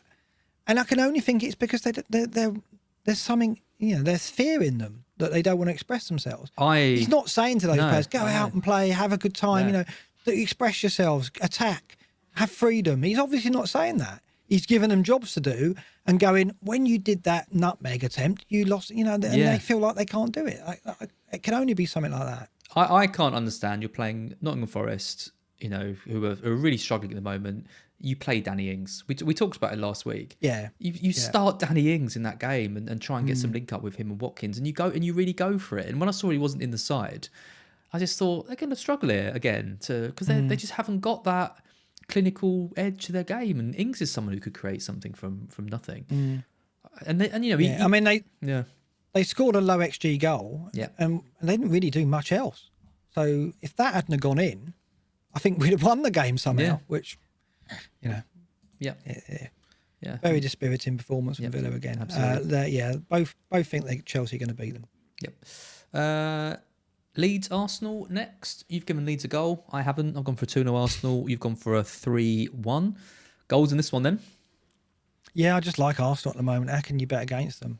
I think they concede a goal in games. Unfortunately, I don't think we can look at them for clean sheets, which we could have done with looking at them for clean sheets at the moment. But attacking terms, yeah, they've got it going on, haven't they? Xhaka is a new player. Odegaard, it seems to be forming a great partnership with him at the moment. And then the front three are excellent, as you said. Is Jesus got a knock? There's talk that he's not travelled. Yeah, but I think he's fine for the weekend. I think it's just a precautionary thing. I mean, he's the player that I wish I had this week. He's probably if I had him or Saka, I think Saka, yeah, I would be considering them for the captaincy this week, even over Haaland. But I don't. So Martinelli is a bit tempting because he's been absolutely superb. But he got the brace there last year, as you full well know, because you had him in that game. Do you remember? I do. Yeah, bought him in. Got a mug. Got a mug with it on somewhere. Someone sent me. United Newcastle. I spent ages on this one. I hadn't seen your prediction. I couldn't decide who to go for. I thought this could go either way. This game, given Man U are at home. But Newcastle have been playing really well. In the end, I went for a 2-2 because I thought there's goals in it. And then I saw your prediction. You've gone for a 2-2 as well. Should be a good game, this. I think, Newcastle are a different animal this season and have goals in them home and away. United, I don't think have got enough to keep them out. But equally, United have pepped up in attack, as you said earlier. So a score draw looks a favourable outcome here. So let's see. But good game, I think. It's not. Is it on telly? Probably not, is it? Because I think Villa's on. Chelsea's on. Chelsea's on. Yeah. Why is Villa on TV again? I don't know. What's going on? I've watched their last 2 games and they've been so bad. No, 3 games. I've watched their last 3 games. They've been on live 3 matches in a row. This will be the 4th time they're on live. I've watched Forest, Leeds and Southampton, and each game has been worse than the last. Yeah. It's literally the 4th successive game that they're on live. Please. At a time when they're playing their worst football. I feel sorry for Villa fans. And there's Leeds Arsenal and United Newcastle at the same time. I know. And the goals are going to go in there. I mean, Chelsea will put on a show. I think that, there'll be goals in the game, but it's a shame. Southampton, West Ham. You've gone for a 2-0. I've gone for a 1-0 West Ham. Yeah, another manager in trouble, I think. Hasenhüttl. Yeah. No sorts of goals, and West Ham's defence is strong. And I think with Scamacca, I think they've got a striker who seems to be not another one we haven't mentioned earlier. We talked about him a lot last week, but he's another option, isn't he? I mean, he's looking like he's got that first choice, yeah. I can now pronounce him, so I like him too. So, That is good. Yeah, I think it was Lucy Hynett talking about Southampton have now lost their director of recruitment to Chelsea. Yeah, I saw that today. Yeah, so big blow, isn't it? Because they have signed good players. They're just not players for now. Yeah. Which is unfortunate for Ralph. So he's doing the best with what he's got, and there's no doubt Southampton have got great players coming through thanks to their recruitment. So if they do stay up, the future's bright. But it's tough. Yeah, very tough. And the final game, the big one, Liverpool v Man City. Previous seasons we've all talked about how close this game is, but I think. You'd have to be quite brave, I think, to predict Liverpool getting anything out of this game, given how City have started and Liverpool's struggles at the moment. So I've gone for a 2-0 City, you've gone for a 3-1. I think if they had Trent and they had Diaz, I think they could get something from the game, because you've got to think the home crowd and the circumstances, like it's lose this and the title race is off for them anyway, isn't it, really? No chance. It's not officially given up yet, but after this game, I think they have to. Whereas I think going into this game with a full-strength team, they would have given City a game, and I think they might have got a score draw out of it. But given the circumstances, just don't see it now. Don't see it. I think they can get a goal, but you're back in a clean sheet, so surely you've got to go Cancelo with that in mind, even if he doesn't play in 12. They're 14 points behind Arsenal. Yeah. After 10... Well, however many weeks it is, 10, 9. Yeah. Because of the Black. I mean, they've got to look at it now. No, we've got to think we've got to get top 4. Right? That's not a given. Well, I mean, the only chance of them rescuing a successful season would be a trophy, FA Cup or Champions Leagues. I think is going to be pushing it, and then a top 4 finish. I think that would be. That's basically what they did a couple of seasons ago as well, wasn't it? Did they win a trophy? Can't remember. It's a shame. It's a shame for the neutral, though, isn't it? For me, I wanted it to be a title race, and Arsenal were doing their best, and I hope Arsenal stay in there. But we want Liverpool up there challenging. Well, I do. I want it to be a title race, where there's 3 or 4 teams in Nip and Tuck. But all with different, Potter coming in with Chelsea, Spurs with Conte, with Arsenal, with Liverpool, with City, even with United, with Ten Hag and the signings they made. Like, you would just want to see them all within 3 to 6 points of each other, and that's not happening because City are going to pull away at some point, I imagine, and then Arsenal hopefully can run them as far as they can. Captaincy then. So we can look away from Haaland this week if we want to. We've got Harry Kane as a potential primary candidate. We've talked about him against Everton. There are some other players if you want to go for some of the Arsenal guys against Leeds. You've got Jesus, Mitrovic potentially against Bournemouth if he's back. Good fixture for him. Where do you think you're going to end up on? Haaland? I think I've got to. I think, given the injuries they got with Matip and Trent out, I see City scoring at least 2 goals there, and you've got to back Haaland to get something from that in a 2-0 away win. As I said, I think last week, it is, we don't expect Haaland to get hat-tricks away from home. We haven't seen that yet. And perhaps there's talk that perhaps in an away game, you could start considering other options if excellent options present themselves. Kane at home to Everton, it's not strong enough, I don't think. No. Everton have been defensively strong, and the data doesn't say so, but the pure stats numbers in terms of goals conceded say they're resolute. I think Spurs win that, but am I confident enough in Kane or Son at the moment to back over Haaland? Probably not. Not the way Liverpool are shaping up defensively. So sadly, I think it's game week 12 where we've got that. Obviously, we haven't got Haaland, so we have to look elsewhere then. If you look further down the list, look at it. 13, Haaland home to Brighton. And would you go? I guess you would go Salah at Forest if you had him. I'm not sure you would. If you had Salah and Haaland in game week 13, would you captain? Who would you captain? Haaland, definitely. He'll have chances against us. It's the kind of low block teams which I'd worry a bit more about Haaland. It's going to be an open game against Brighton. I definitely go for Haaland. I can't see any way we can keep him out. Our defence is all right, but Dunk, Webster, and Sanchez against Haaland. Any team. It's just a bloodbath, isn't it? It's just too easy. And then too good. Look at 14 and 15. They've got Leicester away and Fulham at home. Probably the 2 worst defences at the moment. No jump. The interesting game week is, of course, game week 12. Where I don't know where my captaincy is going to end up when Haaland hasn't had a game. Because Maddison versus Leeds looks appealing. It's a home game for Leicester, but it's still Leicester. We don't really know who's going to be in charge. And he's a midfielder who scored low XG goals, right? So can he maintain that? There isn't a standout option. There in 12. There isn't. Trossard against Forest, maybe. But I genuinely think he's the best option. I don't think I'm going to be able to get him, which will be horrible because I'm going to the match. But I think the standout options, like I said earlier, are a Newcastle player against Everton, probably Callum Wilson, or Trossard. Well, Trent should be off this because he's now going to be out of that game, we think. He definitely is. So, yeah. I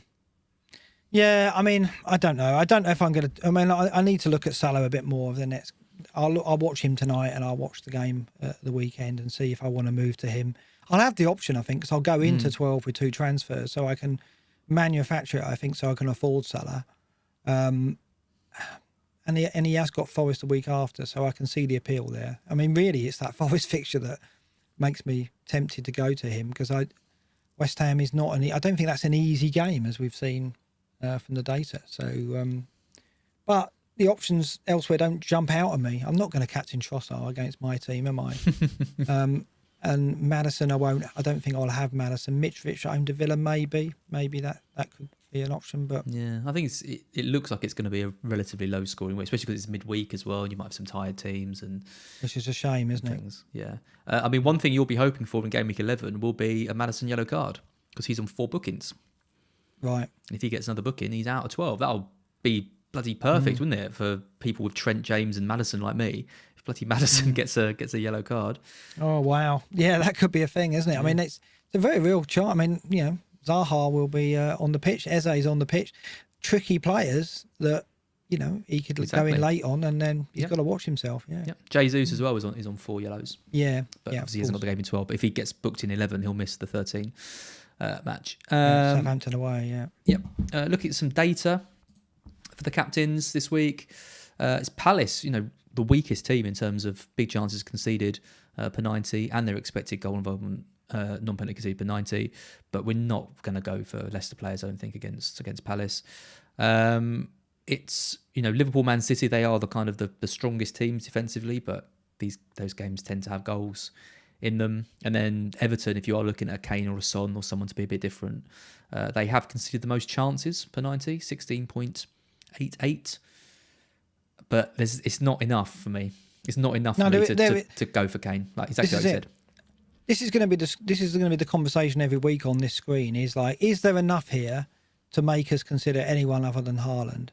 And I thought when we get to 11, there might be, because we looked at it and thought Haaland at Anfield. If someone pops up and makes a case, we'd definitely look at it. I don't think there's a case strong enough. I just don't. No, I mean Kane's expected goal at non-penalty per 90 is 0.6, which is good. 8 goals, but quite a few of those have been penalties. But watching him, I don't look at him and think, oh, this is a guy who's going to get me a hat-trick. Spurs are quite a negative team at times, and they're not really creating loads of chances anyway. And I look at Haaland and City, they're going to have, I mean, with Gomez at right back, up against Foden and Cancelo probably, or Grealish might even be on the left. They're going to have they can have so many chances in that game. City. Yeah, they are. And the other thing, Spurs are playing tonight in Europe. And Everton, as we said, haven't conceded too many goals. Went into last weekend as the best defence in terms of that. So it's not as easy a game as it would look on paper, this one, for Spurs. And I think, as we know with Conte, off the back of a European game, he'll probably go, if it is 2-0, he'll start easing off. And I don't think Spurs are playing with the handbrake off at the moment. We saw at Brighton, they got the 1-0 and that was enough for them, wasn't it? And it was like contain it, manage the game out. And I think off the back of a European game, that'll be that again. If they get to a winning position against Everton, I don't think they're going to run away and win it 3 or 4-0. That's what I think. And that's what you need. If you're going against Haaland, you need that. Yep. You need that opportunity. Yeah, agreed. Okay, let's take a look at our teams. Let's start with yours. So this is how you're set up. It's Raya in goal, Trent, Perisic, James, Zaha, De Bruyne, Bowen, Martinelli, Mitrovic, Haaland, and Tony. And you got 2 frees, right? Yeah, I've got 2 free transfers. So if Mitrovic is okay, it's whether I want to move Trent out. Trippier can come in for Trent, which isn't too bad, is it? I think Perisic will start. James is not flagged here because I took this screenshot before the flag went on. So the issue is if James misses out, which it sounds like he is going to, I'm going to have to make at least one transfer because Nico Williams isn't playing, so I need another defender. So it's what I do with that defensive move. I can just go Trent to Cancelo, which, as we've seen tonight, there aren't really any mid-price options that scream out to me, because I've got Perisic and Trippier already. And it just makes sense to go Cancelo, which is a move which just aligns me with many managers above me, but it's probably the sensible move. And then I take 2 into game week 12, which means that even though I've got 4 players who don't play, I've got 2 transfers to fix it. So that's probably what I'll do. The other option is go Trent down to a player like Dunk, for example, and then see what I can do with the money in 12 that frees up. So I'll look at it. I've obviously we're going to wait for team news on James. I think we need a bit more. I think before we get certain. And Mitrovic could change things as well. We need to know that he's back. So that's what I'm doing. I mean, it doesn't look like a bad team though. I mean, I look at it again and think it should do all right. I mean, the captaincy is a given. That's not a question anymore. But the likes of Bowen, Tony, Zaha could all return, couldn't they? The front 7 looks really strong. Yeah, I mean, I'm in the same boat as you. I've also got Trent and James. I've got Henderson in goal. Trent, James, Trippier, Foden, Maddison, Zaha, Martinelli, Mitrovic, Haaland, Kane. So I've currently got Foden, Haaland, and Martinelli without fixture. So that's 3. And then obviously, if I was doing the same as you, which is Trent to Cancelo, that would give me 4, but then only 1 transfer. And then I've got Emerson who's not playing, so similar to your Neco Williams. So we're in pretty much exactly the same situation. It's just you've got basically an extra transfer to better sort it out. I'm either going to do Trent to Cancelo and just play with 10 in 12, which doesn't really bother me that much, or I'll do Trent to Cucurella. I'm not sure which one. It'd be one of those 2 moves. But the same as you, I'm pretty happy with this team as it is. So not too much to say really. Just what do you think about shifting Kane and going 5 in midfield? Is it something you're looking at long term as well? Yeah, it is. I think after the blank, Spurs have got a couple of quite tough games. I think I'll probably do Kane to Jesus, get Jesus back in, and then or maybe Wilson, and then move to a Trossard or another 8 million in midfield. Almiron, maybe. Yeah. Well, if I did Kane down to a Wilson, for example, Jesus, that frees me up 4 million. So then I can do Andreas up to Saka if I wanted to. Yeah. Yeah. So that's the thing. Getting rid of that second premium and just going with one premium. Yeah. Does really let you, and we've just shown the captaincy is going to be Haaland every week anyway. So do I actually need to have another premium? That's the big question, isn't it? Yeah, and I think, as I said, the volatile areas midfield, that's where your difference makers are. It's certainly not at the back now that we've lost Trent and James, because those are two players that in previous seasons have been difference makers with Halls, but it's not going to be the case. So if we do move to Cancelo, that's probably all we can do with the defence until James and Trent become factors again. So the focus then is on those mid-price midfielders. So I think, like I say, every week we're going to be looking at this and going, where do you put your chips? Where do you go? I'll tell you what is incredibly disappointing though. Foden, 18% ownership. Maddison, 18%. Zaha, 20%. Martinelli, 47%. Mitrovic, 22%. Haaland, 84%. Kane, 20%. I liked having Foden as that 4 or 5% owned player. And my only differential player is Dean Henderson, but even he's 12%. It's not even that low. So yeah, I mean, I want to get in a player who's low owned, but I like the look of this team. So it's hard. I think you've got to trust the combination. As exactly. people have said to me, you got to think that there's other managers above you who don't have that combination. You need that combo of 2 or 3 players coming in. That's what you've got to cling to. And until we get the likes of a Nunez coming through, or unless you're going to gamble on someone like Firmino or Callum Wilson, I think in midfield you've just got to shuffle it. Now, I mean, you're going to hold on to Foden. I think you've done well to get on him at a time when he's really flourished. Yeah. And I think others are going to move that way as well. It's just the way it is. There's not a lot we can do to counter that. But it's in midfield where we can take some risks, and that's where hopefully we can use our transfers to make a difference. And then we get the break. I mean, after the break, perhaps that will shake it up. Perhaps we'll come back and we'll see different teams and different players hitting form, and that will give us a second half that shakes it up a bit. I mean, it's weird that out of my front 7, I'd argue maybe my probably weakest player is Kane, because he's a lot of money, and I'm not going to captain him, which is weird. I mean, he's got 4 goals and an assist in his last 4 games, and he's been doing pretty well for me. But I do wonder if if I take him out and put more money in midfield, I can basically get a similar type player for a lot less in that position, and then upgrade the midfield as well. So he's probably going to be on my chopping block very soon. Leagues. Here we go, Raptor. Here's your moment. Oh my! Unbelievable. Oh, hang on, everything's frozen. Can you see it? Oh no, the internet's gone down a bit. I think maybe my OBS is frozen. It's back now. There you go. It's back now. That was weird. Okay, that was strange. Okay. Yep, here he is. FPL Raptor, right at the top. 685 Congratulations, points. top of our league. Which is ironic, because crashing into our league in game week 11. I'm sure FPL Raptor has his own league, and so all he's doing by joining these other leagues is making his own league worse. So thanks Ross. Appreciate that. But yeah, what a start to the season. Well, he gets a mention on BlackBox all the time while he's in there, and it'd be interesting to see if he can stay there. I mean, what a season he's having! And we saw this of FBL Mate last season and Focal last season, right? They had their time in the top echelons, didn't they? And I've never been in that position at this stage in the season, so it must feel great. I do wonder if it causes tension and anxiety even more in your decision making, though, because it must do, right? As a content creator, to be in that position, and there's eyes on you every decision you're making, it does raise the stakes, doesn't it? Well, last year I was 600, wasn't I, with 5 weeks to go, and I played that free hit. We both played that free hit.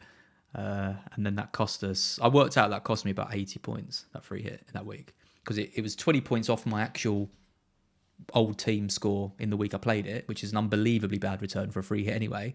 And then I didn't have it in 36, and I would 100% have gone for De Bruyne captain if I had the free hit. So that was the difference between me probably finishing in the top 100 and finishing 4K where I ended up. Yeah.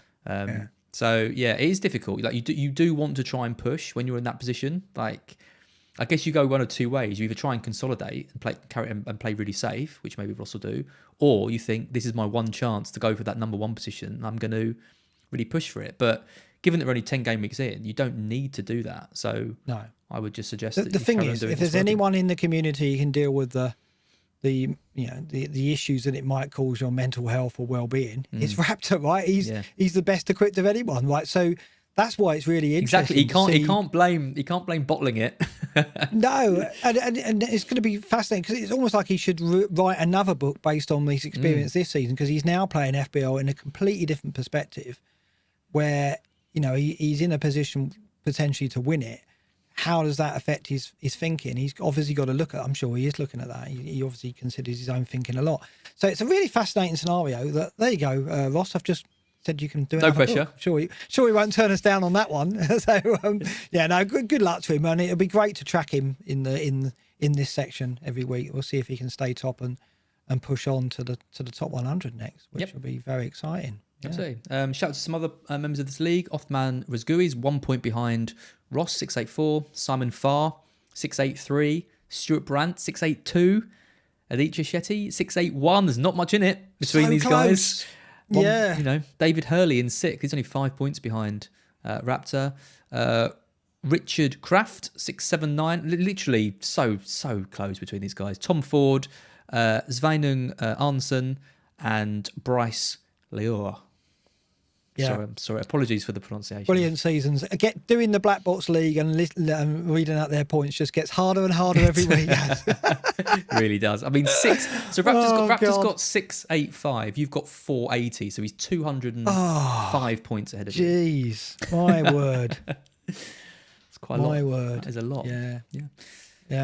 Oh, he's having a brilliant season, and I'm having an absolute disaster. But as I said at the top of the show, I'm representing a different kind of FPL manager this season, aren't I? And I've got to play with just as much responsibility as a result of that. I can't throw my arms in the air and go, it's all down to luck and all that. And I've got to stay positive and try and look for ways to make something of the season, because there's other managers out there in the same boat. So yeah, take the rough with the smooth. And at least Forest in the Premier League. This is so hard.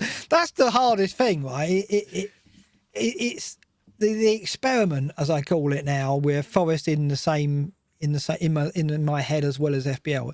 It's not gone very well, has it? It's not turned out very well. Forest bottom of the league, and I'm having the worst season I've ever imagined. So yeah, I've got to keep a brave face and hope that I come out of it and Forest managed to stay up. I mean, where to go. I do feel for you, because when Brighton came up, I had my best season and Brighton were doing all right. So it is. I can only imagine what it's like in your situation. It can't be nice. Yeah, it's funny actually, because Jeff, who had a bad game week, came up to me at Fest and said to me, "Oh, you're going without Salah," and he said, "I'm worried about your mental health," and he actually meant it. Yeah, because I think he saw that I was going against the EO, and plus, of course, with Forest in as well. And he obviously looked at Forest and thought, they're going to struggle. And, I can't sit here and say it's been easy. The weekends, when you're used to having just the anxiety caused by FPL, but when you throw in your own team as well, it is a double dose. I have kind of scaled back on the impact that FPL has on my weekend. And now Forest have kind of taken quite a chunk of that and replaced it, right? So if anything's going to affect my mood, it's more likely to be Forest than FPL, as you probably would expect, right? But it's not quite double the amount of anxiety, but it's that's what I was going to ask. Amount, so you've got like a stress bar. Would you say it's the same size, or has it increased? No, it's definitely longer. Yeah, but I think, to my credit, as the seasons have rolled on, I've become stronger at being able to deal with it. And I think, Twitter is difficult. I stay off Twitter on match days because I still find that tough. Even when I was doing well in FBL, going on Twitter, right? So I deliberately stay off Twitter now until the evening. I go on in the evening because most of it's died down then. But yeah, I mean, in many ways, perhaps, Ross and I should get together and write a book about the two extremes we're going through. There you go, Ross. Let's get the book done. Let's get a deal on the table. Stop trying to worm your way into Ross's book. But it's true. I am experiencing something very different this season because Forest are there, and because I'm having such a bad season, I'm having to really make sure that I'm mentally dealing with it.